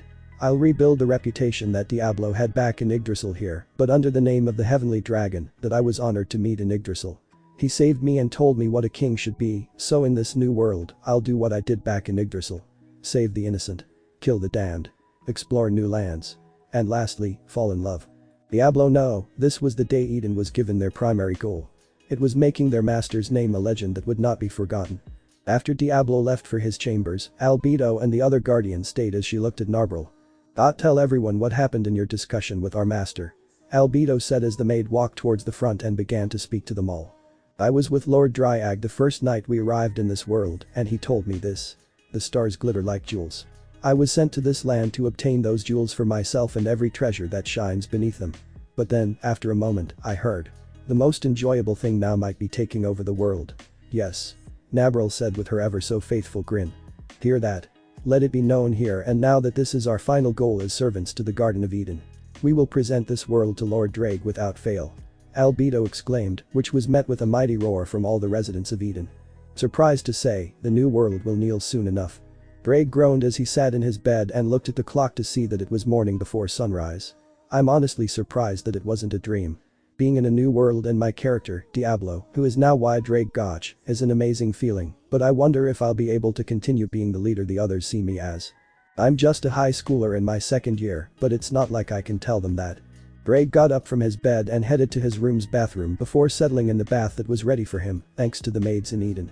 It's hard to believe that it's been a week already since the Battle of Karn Village, but thanks to interrogating the knights in Nigan, we've learned a lot about the slain theocracy, Issei said to himself as he recalled the report he received from Albedo after they dried the prisoners of all information. He commands their special ops unit. The goal of the slain theocracy is to unite all humans against the demi-humans that live in this world, such as the goblins, ogres, and lizard people. According to the man known as Nigan, his mission was to slaughter many villages to get the attention of the chief warrior, so they could kill him. He's the king's trusted aide and personal bodyguard, so losing him would have meant losing a valuable asset to the kingdom. Albedo said as Issei nodded as he read the report and listened to her talk about the interrogation. I'm lucky I was able to learn the language from the soldiers' souls I consumed, so I can better learn the language of this world, Ddraig said as he finished his bath and dried off before getting his clothes on for the day. The maid assisting him followed him to the throne room, where Ddraig sat on the chair and began to look over some reports about Karn village and the woodlands surrounding the village. It's a good thing I had Harem scout out the village's woodlands, so we can learn more about the beings that live within them, but I do hope she doesn't get lost. Harem is a queen harpy and is skilled in aerial combat, so she should be strong and swift enough to deal with anything that comes her way. Ddraig said as he knew about the harpy who enjoyed following him around and soaring through the sky. Would you like breakfast now, my lord? I know it's 6 in the morning now, but… The maid said as Ddraig looked up from the paperwork to see that the maid was nervous as hell around him and wanted to be of assistance, which made Issei inwardly chuckle at the maid's nervousness before nodding. Of course. I wouldn't mind having breakfast while I'm looking over the reports.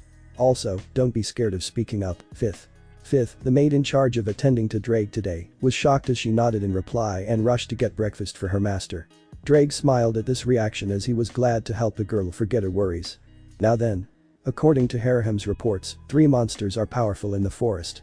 The wise king of the forest governs the northern area, the demon snake of the west, and the giant of the east. There seem to be some goblins, trolls, and ogres that live in those areas. I'll have to make some time to speak to them in hopes of having them join Eden. Ddraig said as he heard the door open to reveal Fifth and Albedo, along with Harem. The maid was nervous under the gaze of the 2 guardians behind her, more likely scared of Albedo than Harem. However, she chalked it up and proceeded towards Ddraig before handing him breakfast. Issei thanked her, which made the 5th calm down, some before Albedo and Harem approached Issei and bowed towards him. Greetings, Lord Ddraig. I'm glad to see that you have rested well. Harem said that she wished to give you her report on the 3 monsters that live within the forest of the village that you saved and brought into Eden's protection. Albedo said as Ddraig thanked her before Harem stepped forward and handed him 3 sheets of paper. Each of them had detailed descriptions and notes on the 3 beings, which impressed Ddraig, since he was glad Harem could convey her thoughts more clearly on paper rather than words, which granted Harem a hug from him, which made the Queen Harpy smile at the warmth that she felt from her master. Albedo still had on her smile but was pinching her left arm to ensure she didn't lash out and get angry with the Harpy. If that is all, Harem, don't you think it's time you go back to your floor and get some sleep? Albedo asked as Harem looked at Albedo blankly before nodding and letting go of the hug, but not before humming happily for a bit longer in her master's arms until she left the room. Was that necessary, Albedo? I understand you are still jealous of the affection I show the other guardians, but that doesn't mean I don't love and care for you, Albedo. Ddraig said, much to Albedo's shock, before apologizing for her behavior until he waved it off and started to go over the daily report with the succubus. According to Harem's reports, the wise king of the forest is the kindest of the 3, while the giant of the east and demon snake of the west are both on good terms with it. But I would like to bring up a complaint, if you don't mind, my lord. Albedo asked as Ddraig gave her confirmation before she voiced a complaint. The man who survived interrogation, Nigan, has worried some of the other guardians, since they are surprised that you have a prisoner become a follower of Azrael. Don't you think it's dangerous for that man to be a follower of the angel? Albedo asked as Ddraig replied to her, knowing that a complaint would come soon about Nigan. You mustn't worry about Nigan. He's nothing but a fanatic that worships Azrael, but knows that he should be more afraid of me if he touches her. I won't allow her purity to be tarnished by a dog's dirty paws. Nigan is only alive because he has more information about the slain theocracy's members, so keeping him alive is important. Either way, it matters not since Nigan has a purpose of serving in the plan I have set. Ddraig said as he looked calm but was worried inwardly due to the plan he had in mind for Azrael. I know this is a bit of a long shot, but since we know little to nothing about the inside workings of the Riestai's kingdom, then we need to have someone gather information while I see how Irantil is under my disguise. Ddraig said he was curious about the role adventurers played in the kingdom until the daily report was finished. Please inform Azrael and the Pleiades that I wish to speak to them about the plan I have in mind, Ddraig said as Albedo nodded and informed the angel and maid squad while Ddraig ate his breakfast which he enjoyed since he was glad to enjoy some food in his new body.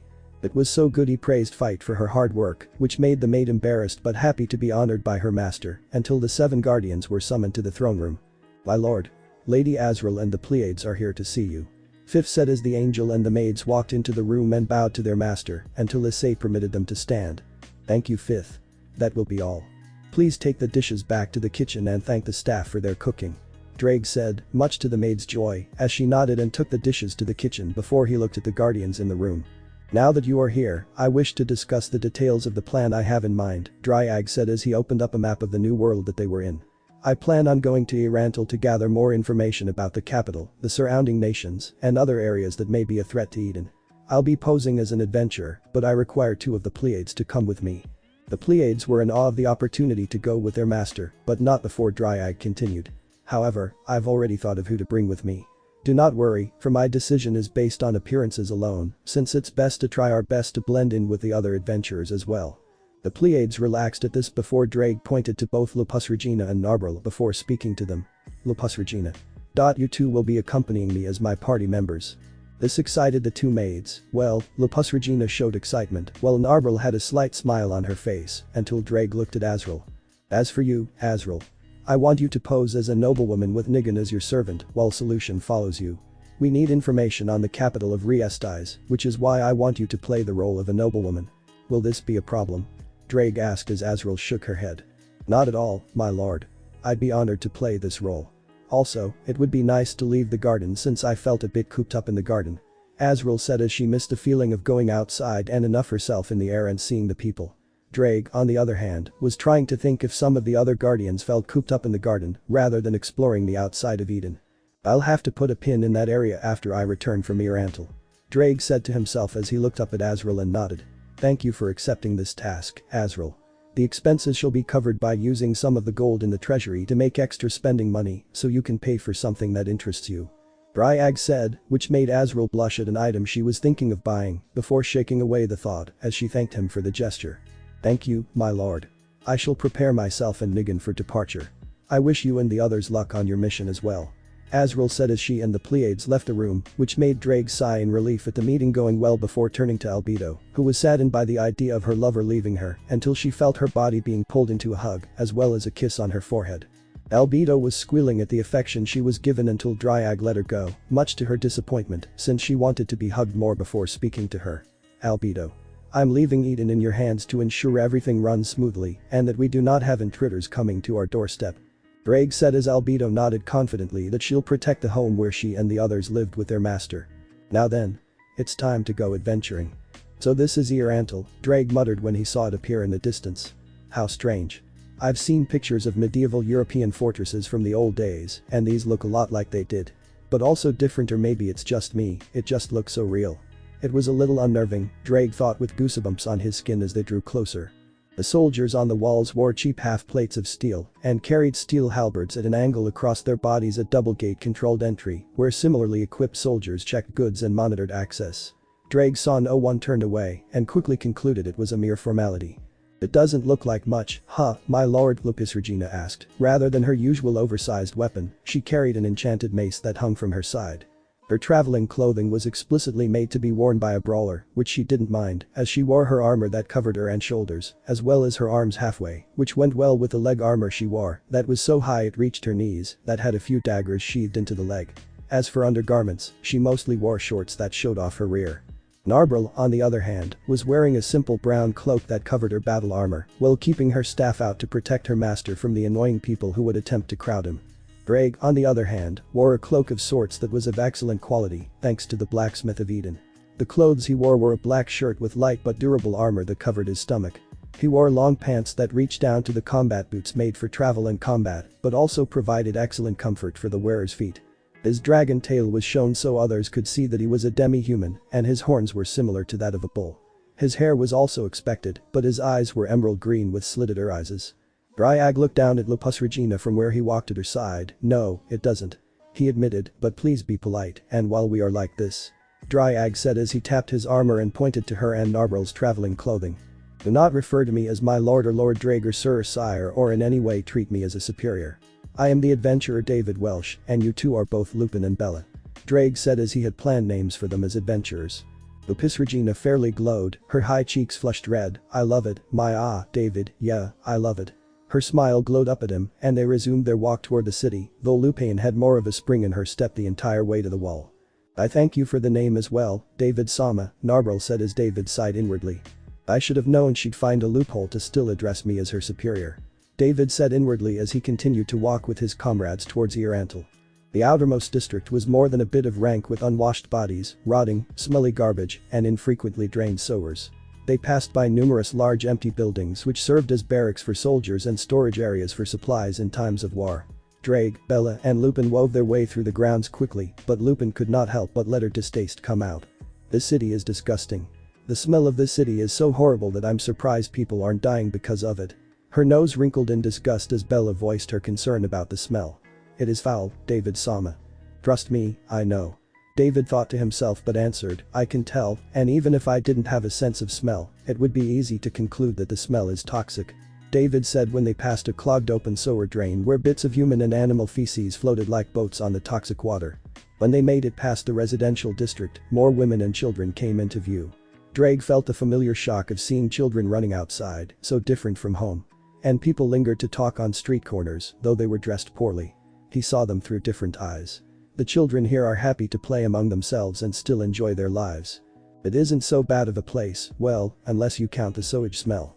The reality of his presence was enough to perk up his spirits so that he walked with a spring in his step, the same as his companion, all the way to the inner district. It was a relief. In the city's administrative center and the central merchant district, people shouted their wares from stalls that sold fruit, vegetables, and bloody meat. Lupin's mouth watered at the sight of the meat. Her eyes lingered a little longer than was proper, but she carried on when her lord's long steps carried them past the merchants. Ella was uninterested in the stalls and wares since she didn't desire useless objects. Still, she couldn't help but look at a booth that sold some women's clothing before seeing herself in an outfit perfect for showing a woman's and her air of confidence. Ella couldn't help but ponder herself in the dress as she was thinking of wearing it for the one she loved until she shook her head of such thoughts as she ran ahead to keep up with her fellow adventurers. Cleaner than the outer city and breaking from it by a second inner wall, the quality of clothing changed as well the deeper within they went.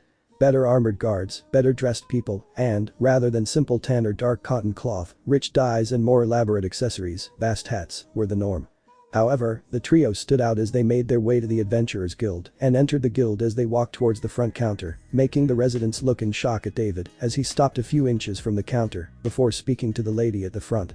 The woman had basic features along with a red rainbow-shaped cap of red fabric with a white frill over the top.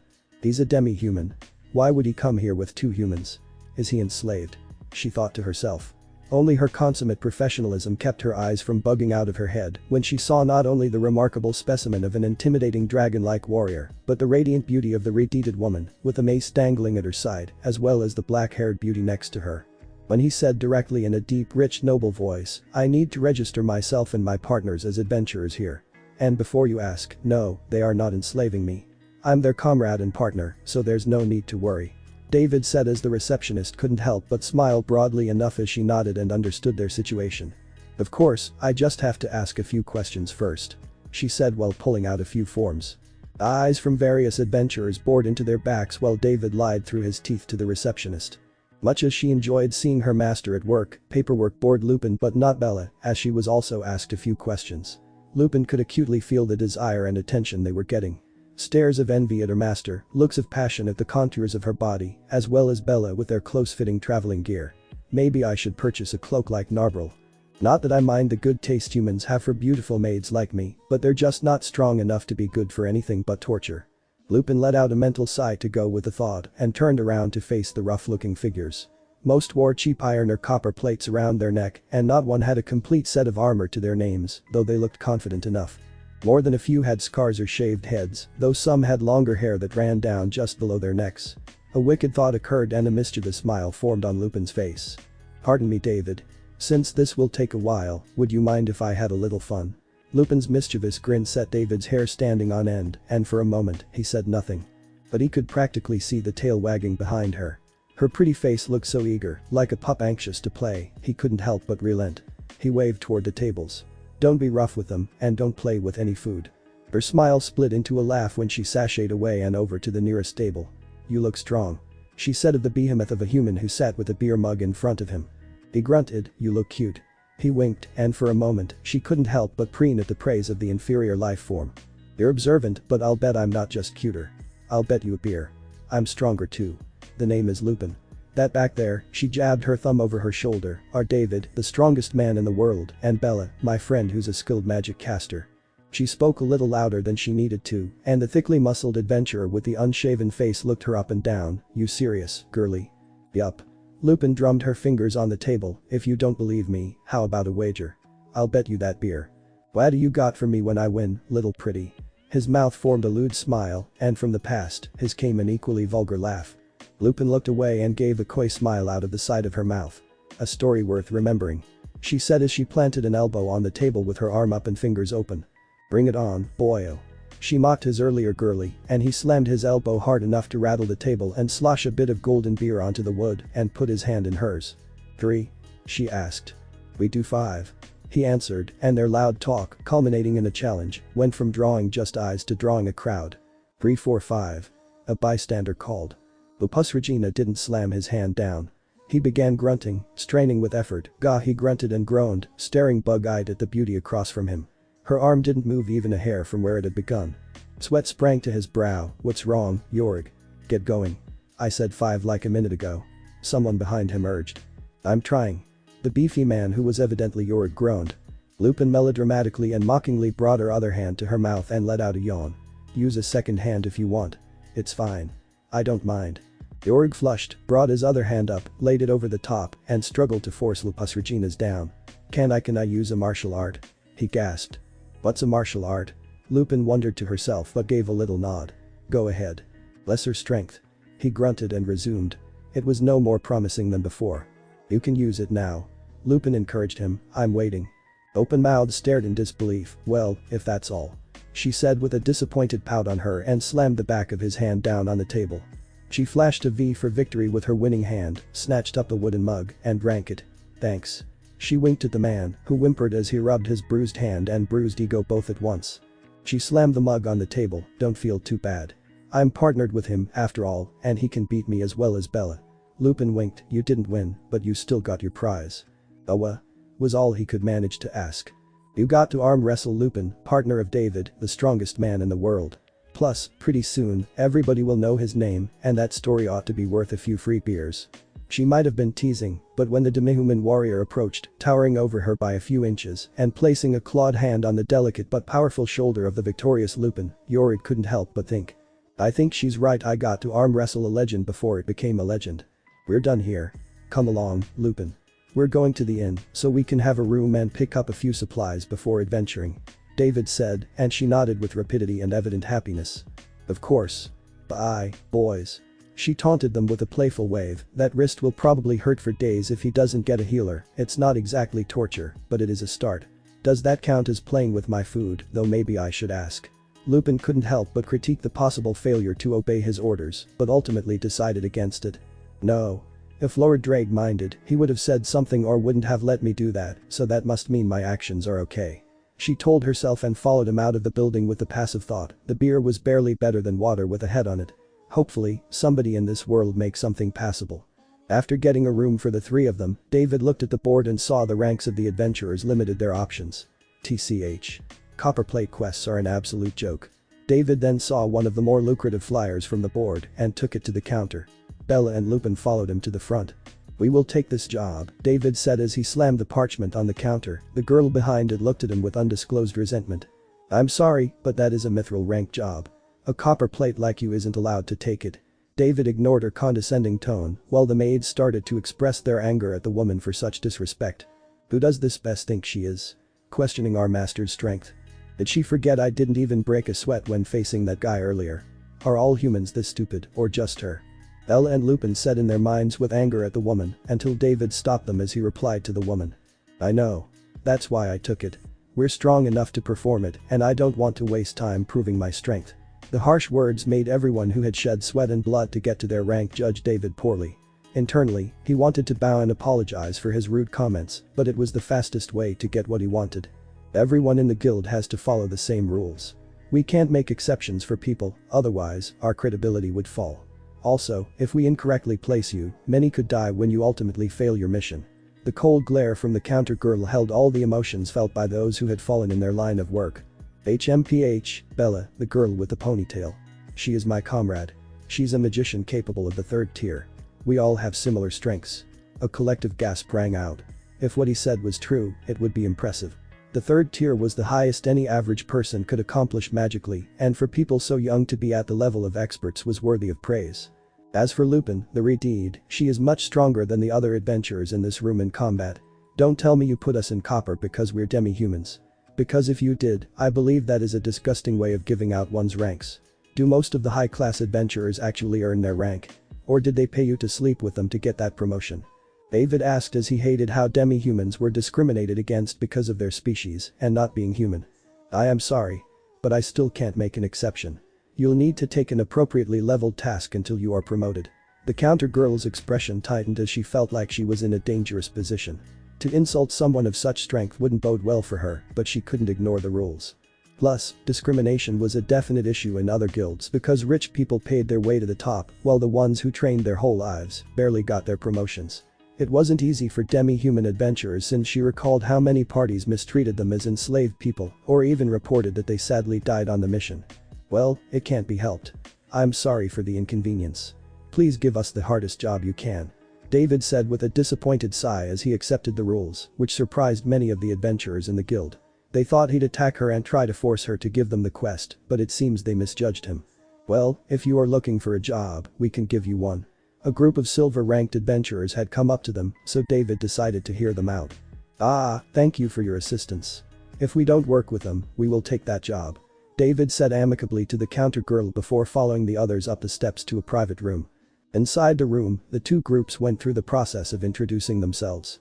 David ignored most of the team, only caring enough to learn their names, which was because of his mixed race as a demon and a dragon.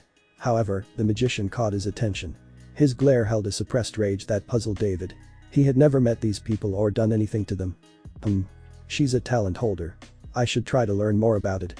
Though why is she dressed up as a boy? David asked himself as he could tell that he was a she. I know. We should be able to get some information from them. We'll play along for now and work with them. David said as he tried to figure out how to get information from these strangers best. Well, my talent isn't all that impressive next to his. The magician ninja spoke, drawing their focus back to the introductions. That's true. The warrior, Peter, said. The ability to use any magic item, huh? Well, the silver rank group, Swords of Darkness, didn't seem overly curious about the power of that ability. The beings from Eden went cold. That's pretty dangerous. David became especially concerned as he pondered if he had to eliminate this girl or not to keep Eden safe. Can I say something? The ranger, Lucrid, asked, putting his hand up. David nodded hesitantly, curious about what the energetic man had to say. The Eden adventurers were surprised when he knelt before Bella, while his teammates looked almost angry with him. I've fallen for you. Your beauty and grace know no bounds. Please, if you ask it of me, I will break any chains that bind you. A terrible anger started to build within David. Here was this pathetic man who knew nothing, implying he wasn't kind to his subordinates. Before David knew what he had done, he turned his head and spat out a single flame, making the adventurer extremely nervous. He backed away from David and his eyes glowed a bit as he spoke to Lucrid.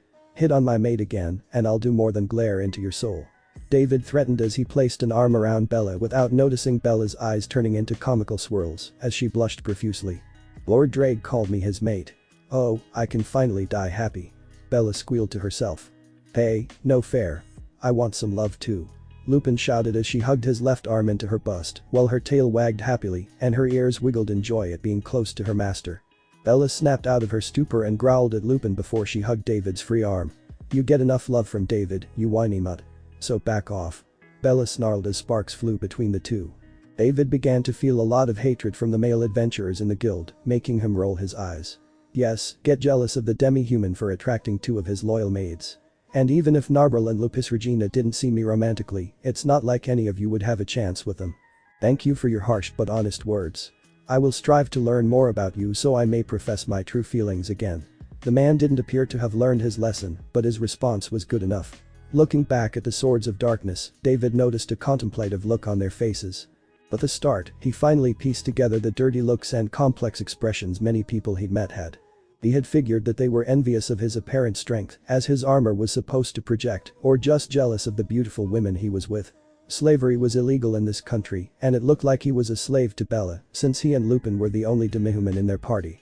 With their foreign looks and a standout appearance, people must have guessed she was some noble abusing her power by having a set of enslaved people. Ah, you guys seem to misunderstand something. If Lucrid were referring to if we were slaves to Bella, then I'd have to decline. Bella is a princess who knows Lupin and me very well, so when we decided to become adventurers, she said I should be the leader since I had the most leadership experience. He inwardly praised himself when looks of understanding crossed the faces of the Swords of Darkness. It also seemed like much of the hatred emanating from the magician started to fade. Peter went on to explain the extermination job and what would be required of them before putting in how to split their earnings. Ah, I was wondering. I know they're new, but if they're as strong as they say, why do they need our help with an extermination job? Ninja asked as Lucrit then started to prove his worth as a ranger by explaining the value of working together. Of course not. However, that doesn't mean we shouldn't work together. But, we know more about the surrounding area and the job specifics while they have the firepower. Both of us would be fine, but by working together, we can intentionally hunt down larger prey we would otherwise avoid. Ultimately, it's safer for us and more efficient for them. He explained, pointing out the use of their collaboration. Well, that answers that. If nobody has any more questions, we can move out right away. Is that alright with you, David-san? Peter said, wrapping up their discussion. Yes. Let us try and get going.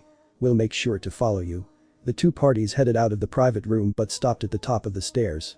In the center of the guild hall was a big commotion. A young man with long blonde hair covering his face stood amidst the mass of people who surged around him.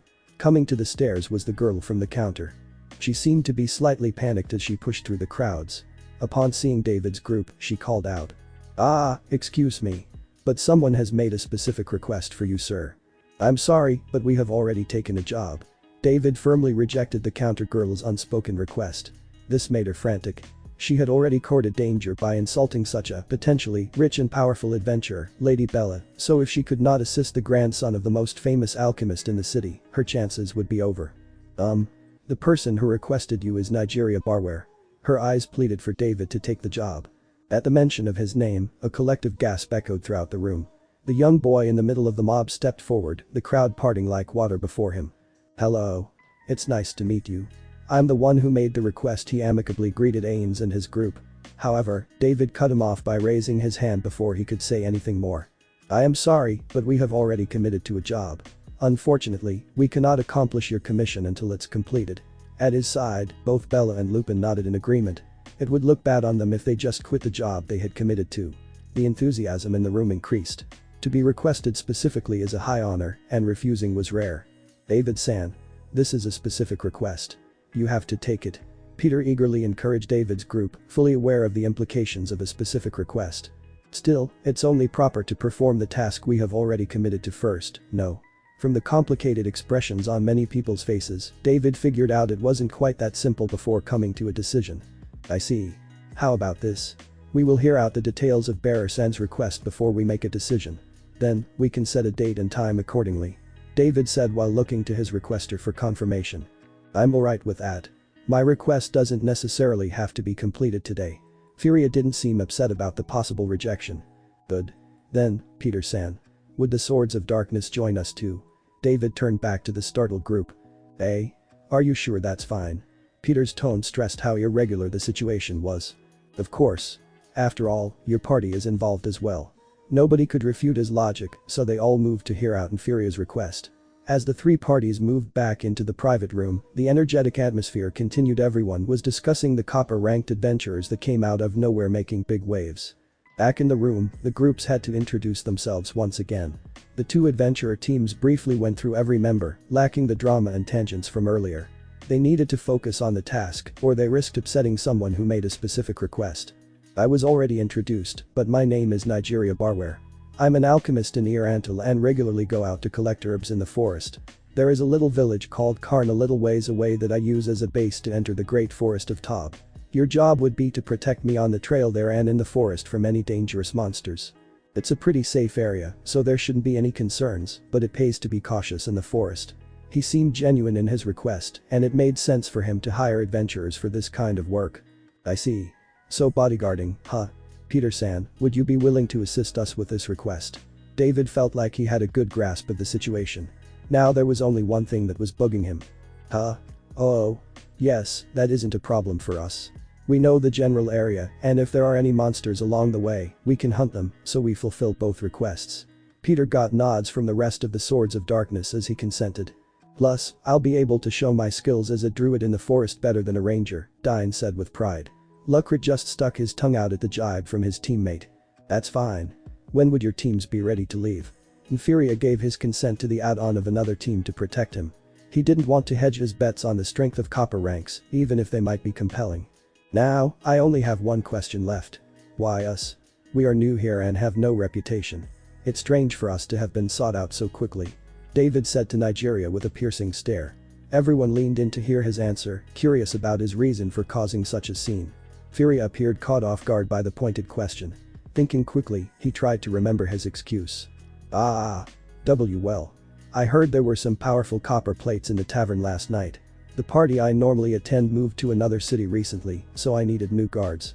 I figured it would be cheaper to have higher strong copper plates instead of the normal gold ranks.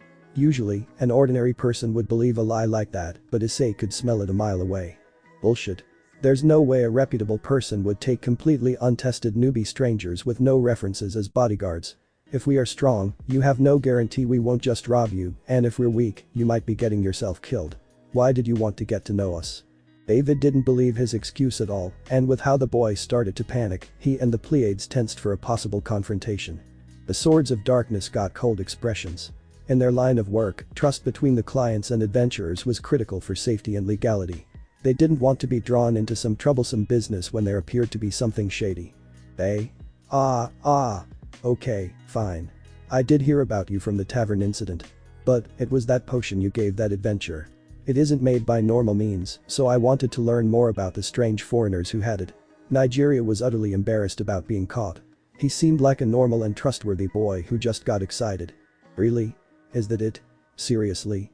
You could have just come and talked to us.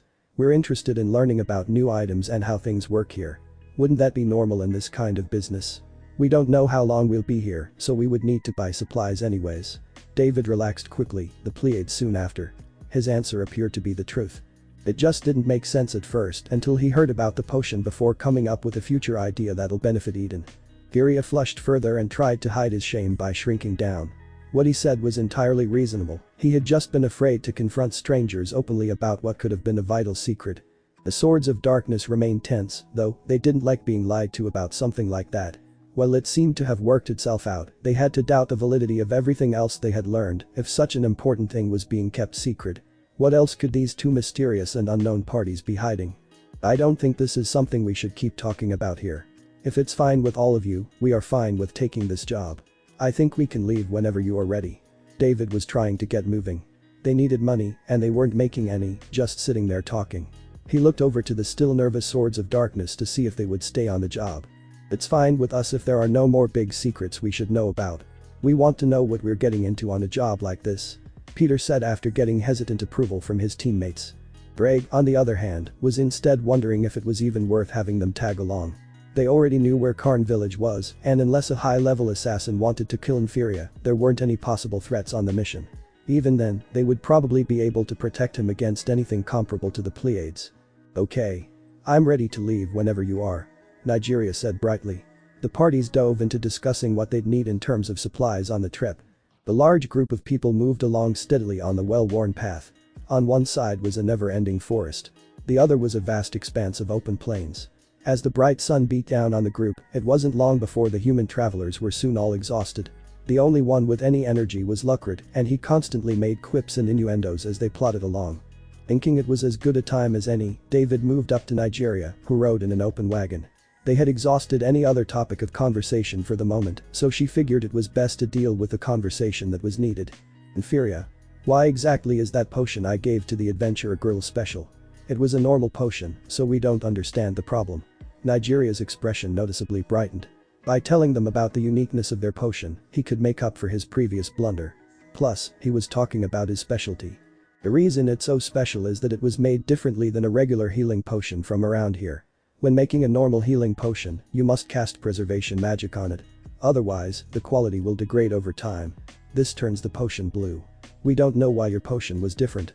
We could only tell that it had never had preservation magic cast on it. This means the potion itself is perfect, and there were no defects in the quality of the ingredients used to make it. If we could get these ingredients or figure out how to make them, it could revolutionize the potion-making industry. Of course, it might not have any impact on the effectiveness of potions, but the different techniques used to make it could improve other aspects of alchemical work or reduce the time and cost to make things. The possible benefits that learning about that potion could bring were just too good to pass up. Nigeria was visibly getting excited about learning more about the potion. Well, I can't say anything about the creation process. That's outside the expertise of everyone in our group. However, we can see about you getting some ingredients to experiment with. Of course, you would need to agree not to release any information about this to anyone else, and in exchange, we could arrange exclusive production rights to anything that comes about from it. David asked as Nefarious nodded with excitement in his eyes. Of course. That would be wonderful. Nefarious seemed incredibly eager to agree to the deal. There is something else I want to ask about. Your talent. The change in topic wasn't nearly as welcomed as the previous one. It was generally considered taboo to ask someone about their talent, and it showed on all the humans' faces. David, though, was more interested in learning about it than committing any social faux pas. I know you might not want to talk about it, but we are curious about how it generally works. Where we are from, talents aren't a thing. People might have special abilities, but those usually depend on race or job. While still uncomfortable, Nigeria was willing to say a little about it, so long as they weren't pressing about it. What do you want to know? I'm sure others can already tell you much about it, so there shouldn't be anything else to say about it. He was cautious about giving away any more details. He didn't like the attention given to him for what was already known. Well, we already heard that you aren't limited by job or racial restrictions, but what about strength? For example, if you tried to use a magic sword, could you activate its powers even if you aren't strong enough to lift it? Or what about items tied to a specific person? If you try to use a magic artifact its owner can only use, can you trick it into working for you? How he looked at him made him think there was a right and wrong answer. Nefarious wasn't too sure where this line of questioning came from. The questions themselves really shouldn't apply. He couldn't think of anything like she described besides cursed items and truly legendary equipment. The stuff he would never even see, let alone try and use. I don't know. I rarely use it because there isn't any need for it. It was a complete accident that I even learned about the racial exception. It's not like I go around trying to use mysterious magic items to learn more about it. He internally breathed a sigh of relief at how he seemed to become contemplative. At least he hadn't said anything to make him angry. He had heard what he did to that adventure in the tavern and was terrified of his strength. I see. Thank you for the answer nonetheless. David said as the journey continued until they stopped to get the horses some water. Finally, the watering was done and the group rested. With the atmosphere completely strange, they headed out. Eventually, Lucret stopped in front of the group. He had gone ahead to give David's team space to scout ahead. Now, he sensed something horrible. The rest caught up to him, stopping when they noticed his tense posture. You noticed it too, didn't you? He wasn't surprised when Lupin said something. Now, they just had to deal with anything coming. Do you think we can run? Peter asked nervously. Despite what he knew about their group, what was coming was too much to defend against. David took stock of what was coming and made his judgment. Not a chance. We can't outrun the faster ones for very long, and something like that would threaten the area until it's wiped out. We have the strength, so we have to hold out and break them up. Peter-san, your team will be the rearguard. Watch our backs and protect Nigeria. They watched in awe as David and his team formed a defensive line. In front, David and Lupin stood a resolute wall to protect their comrades. In the back, Bella stood at the ready with her long-range spells and staff. Behind them, the unwitting humans formed defensively, with a wagon at the center of a loose circle. They would have to hold against anything that got around the other group. Coming towards them from an angle from the nearby forest was a veritable horde of monsters. Dozens, possibly even hundreds, of goblins, ogres, barghists, greater barghists, and other forest denizens came as a veritable storm. All led by two massive trolls. Do not falter. Glory lies beyond the horizon. Speak of conquest and make it real. For those who fight with me and for those who watch behind me. David said as his words gave the swords of darkness strength and courage to push through. As soon as they were in position, David opened fire with his crossbow attached to his arm. From 400 meters away, he had no trouble sniping the giant ogres, since his arrows were unique and powerful enough to bring them down one by one. It barely stymied the tide as the monsters charged forward. The faster barghists reached their lines first. Soon, as many as a dozen at a time would swarm Lupin, hoping to have an easy kill. The werewolf just mechanically started to slaughter them. The lazy punch had sent two barghists flying as their stomachs exploded from the broken bones that the brawler used to send them back. She then moved with a combination of grace and speed. With a mighty swing of her armored fists, the head of one of the magical canines exploded. It caught the beasts entirely off guard to suddenly be outdone in speed. No matter how fast they tried to attack, Lupin was always quicker than them. But the terrible howl, a greater barghist charged the two fighters. Its eyes and speed were incomparable to its smaller companions. With a mighty lunge, it jumped at David's armored arm. He let the monster get closer as he maneuvered his sword to block the blow before countering with a mighty swing. The beast was then flung back by his powerful swing until David swung again before it could recover, bisecting the monster at the waist. The wolf-like creatures soon gave up attacking them, instead using their speed to try and go for those in the back. Bella's blade cut down those who attacked them as she defended the cart and the swords of darkness, who kept the goblins at bay. Electrosphere. With a mighty cry, she cast her deadly magic. The orb of arcane energy landed in the middle of a large swarm of the barghists, preparing to attack. The electricity arced between their metal chains, killing half a dozen at once. Bella was nearly caught by the swipe of a greater barghist. The creature had tried to catch her by surprise to take her out of the fight. Lightning arrow. She once again cast her deadly magic. The energy went in a straight line right through the creature into the monster behind it. But it didn't die. It struggled to stand, making a desperate but powerful bite towards the magic caster to stop her from fighting. David caught the movement out of the corner of his eye. Tossing the broken crossbow to the side, he rushed over to the injured creature. His speed and power were no match for it in its injured state. As the flash of his sword arced through the air, its head fell to the ground independent of its body. It wasn't long before the goblins and ogres reached the front lines. The bulky bodies of the ogres and the sheer number of goblins were the only things slowing down the warrior and brawler. The humans watched in awe as soon dozens of monsters were slaughtered with ease. David and Lupin put their skills to the test, using their whole bodies to fend off the hordes of monsters. At several points, they would have to drop all pretense of form and use raw strength to bat aside the scrum. Lupin laughed happily as she picked up an ogre by its ankle before wielding it like a baseball bat. When she dropped it, the ogre looked more like a wet noodle. When several goblins rushed David's feet, he started Spartan kicking them to clear out his legs.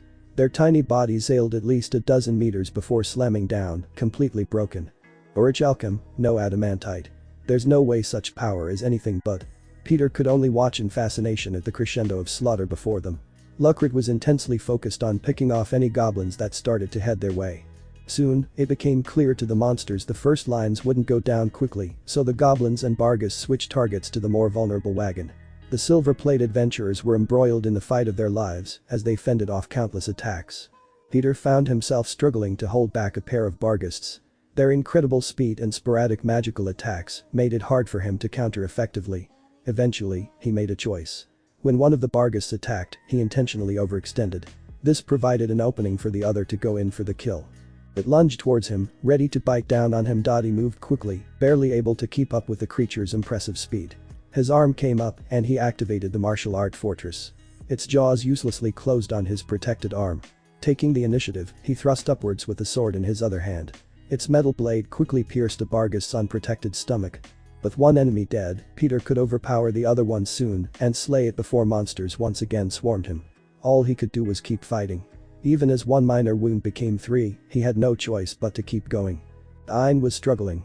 The only way he could effectively counter the sheer number of goblins coming at him was to draw on a number before binding them. He'd then have to race to kill them before they broke free or more showed up. He had already suffered a broken arm and a light slash to his leg for his troubles. He was the team's midliner. He had a lot of versatility, but now was being overwhelmed by being locked into one style of fighting. He had to waste precious mana healing his and others' most serious wounds. He could already tell he was running out of mana very quickly and would soon be useless, too exhausted to fight off his enemies. Lucrit bounced around as much as possible. By using his speed and flexibility of weapons, he was used to plugging the gaps that formed in their lines. One minute he'd be killing goblins with his sword. The next, he would have to shoot down Bargists that tried to make it past their lines. Lucrit was a man of pride. He couldn't bring himself to give up in the face of greatness from David and his team. So, every time he slew an enemy, he moved right on to the next.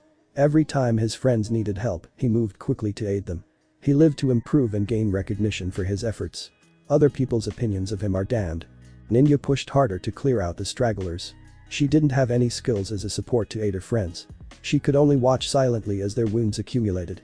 She was struggling and barely had time to send the occasional attack spell to relieve the pressure on the heavy fighters.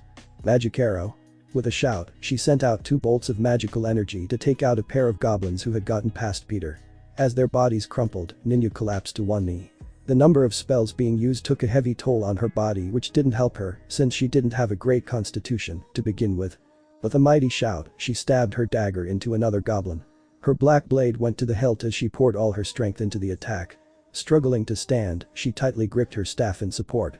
She couldn't give up now. She had finally seen the light. Ultimately, seeing the strength necessary to find and free her sister, consequences be damned. Furia crouched on the top of his wagon. He would often cast one of the few attack spells he knew or throw a bottle of alchemical products to take out what enemies he could. He kept his head down to stay out of the hobgoblin archer's aim, and some regular goblins had started shooting at any target they could see. It proved a dangerous distraction that had already injured Lucrit once. He wasn't a fighter, and he knew it. But he couldn't just abandon those who were protecting them. There was no hope of escaping, and if they fell, he stood no chance of survival. Finding a prime target in a Bargist fighting Dine, he aided the flagging druid by binding it with alchemical glue. He looked down in despair as he noticed it was the last of the bottles he had. Suddenly, he had an awful feeling. As a large shadow grew over him, he turned to face the open maw of a greater Bargist, leaping through the air towards him. David watched the Swords of Darkness fight for their lives. He was impressed by their ability to coordinate and cover each other's weaknesses. It reminded him of the days of adventuring and exploring with his comrades. A primal shout drew his attention back to the fight. With his strength, he had been butchering these low-level beasts with ease. It had become so monotonous that he zoned out. Now, charging straight at him and Lupin were the pair of trolls and a team of hobgoblins. Issei, what a pain. Dealing with the regeneration of the trolls was going to be annoying. He'd use his fire magic to burn the trolls to ashes, but didn't want to give away his demonic race. The 2 trolls rushed towards Lupin, hoping to use their size to overpower her. They soon got into a slugging match as the 2 demi-humans tried to beat down the werewolf. It would have been comical to watch a tiny woman like her boxing with trolls, especially as she struck a heroic pose and sent the beasts flying. Haha, Lupin shouted with her fist outstretched. She uppercut one of them, her incredible strength sending it flying. When the other struck out at her, she jumped on its arm, racing up the limb before sending a left hook into its skull. A sharp crack signified its broken head as it fell backward. The other troll had recovered, swinging a stone-tipped club down on her. With impressive speed, she stepped into its reach and struck a solid blow to its abdomen. There was such force behind it that its stomach seemed to explode out its back. Until they could be finished off with magic, the trolls were out of the fight. David, on the other hand, was getting frustrated. The right hobgoblins in front of him were the elites, and their skills showed it. While their stats were inferior to his, they worked well in tandem to deflect lethal blows and protect each other. "I've had enough of this child's play," David shouted as he took a deep breath. His hair started to turn into a fire which shocked some of the others until he blew a large stream of blood-red fire that burned the hobgoblins alive, which was music to his ears. "Finally, time to finish off the rest of them," David said as his eyes glowed even brighter as he let his claws and scales form in his arms and legs until he roared into the sky. Mid-dragon transformation. A skill that allowed his body to become more draconic and added a powerful boost to his fire magic. This was useful when he was continuing to breathe out the fire that burned the other hobgoblins to ashes. But the deaths of their leaders, the remaining monsters, got desperate. They now tried to kill any of the weaker humans with panicked movements, hoping to strike one down to provide an opening to escape, but it was in vain, as David's roar stopped them in their tracks as he rushed towards them and began to destroy every last one of them. He turned to watch as the humans tried to finish off the last enemies.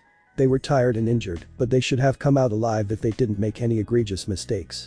The remaining greater Barghest roared as it charged at David until it was stopped in its tracks by David's claws digging into its skull until he ripped its head off.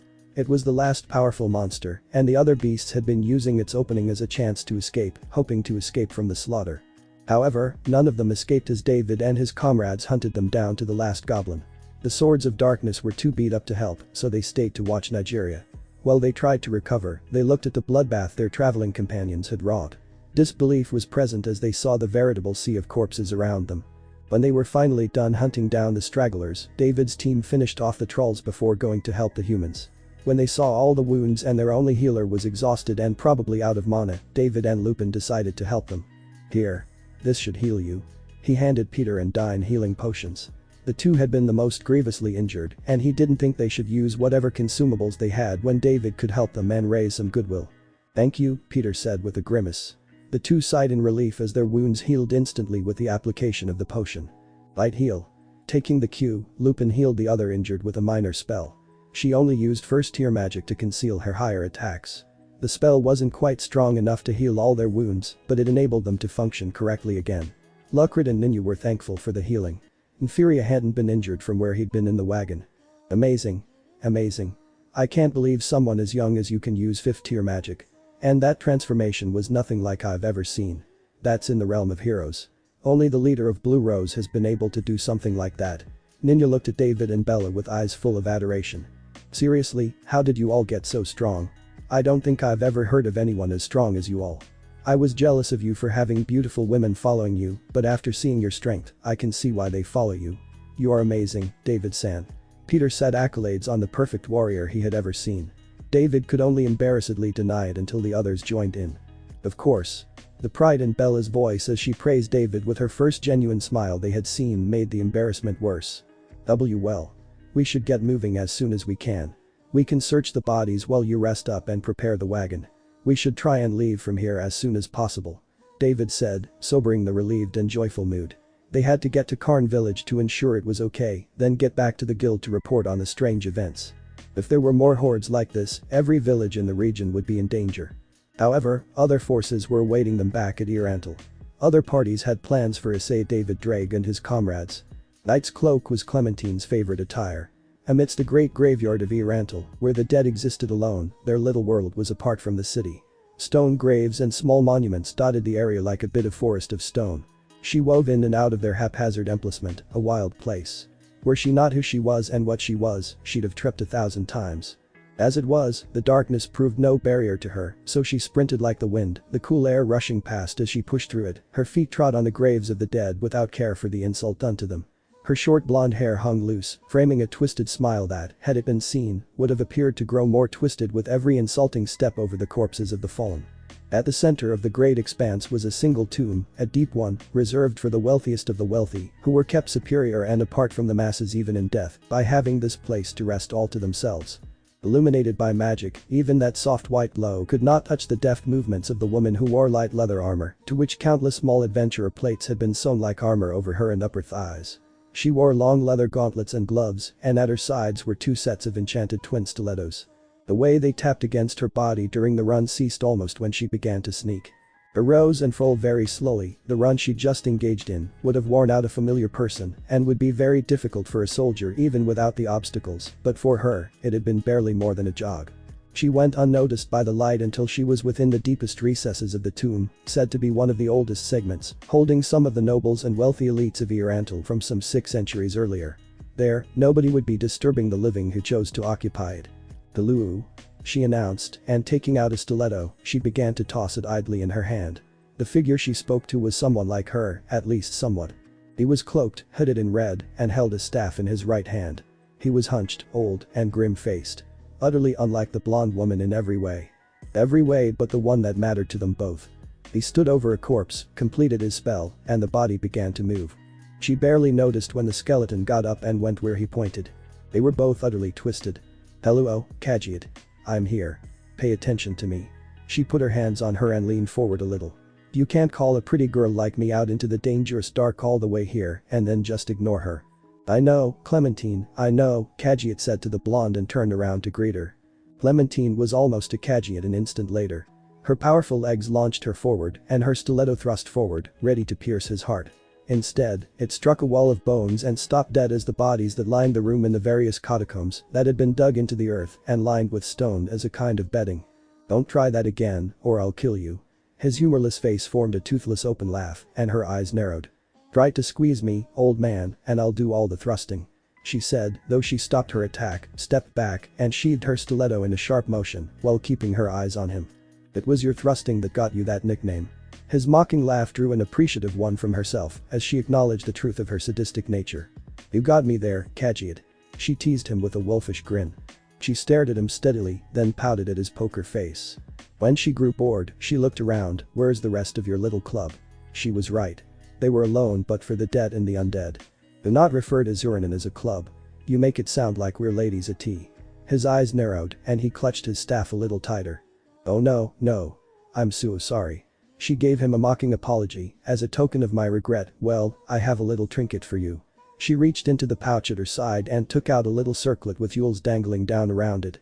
A spiderweb design ran up and down at its center and was a dark gem. Khajiit gasped and forgot her previous use of his second name. "This is..." "Yep," Clementine giggled almost girlishly, "the crown of wisdom from a Myco princess, one of the treasures of the theocracy. I took it off some poor girl whose head seemed weighed down by this heavy old thing. But I guess she liked it a lot because as soon as I pulled it off her little blonde head, she started screaming, raving, and screaming some more. She had a little accident, though, and fell onto my stiletto." The giggle became a cackle as Clementine recalled the death. "It is also useless trash." Khajiit lamented, "If nobody can use it, what good is it? You'd have been better off bringing me a treasure of the 6 great gods. That is pretty little garbage. Barely one girl in a million can wear that and survive, let alone become a magic item I can use for high-tier spells. If I don't have such a person, then..." He tapped his staff on the stone beneath his feet, the echo resounding off the tomb's walls for several lingering seconds. "Even I wouldn't want to tangle with the pervert they've got guarding the treasures of the 6 gods." Clementine let out a shudder. "Back when I was still part of the Black Scripture, I fought the best of their best, and like all the rest of them, I couldn't lay a hand on her.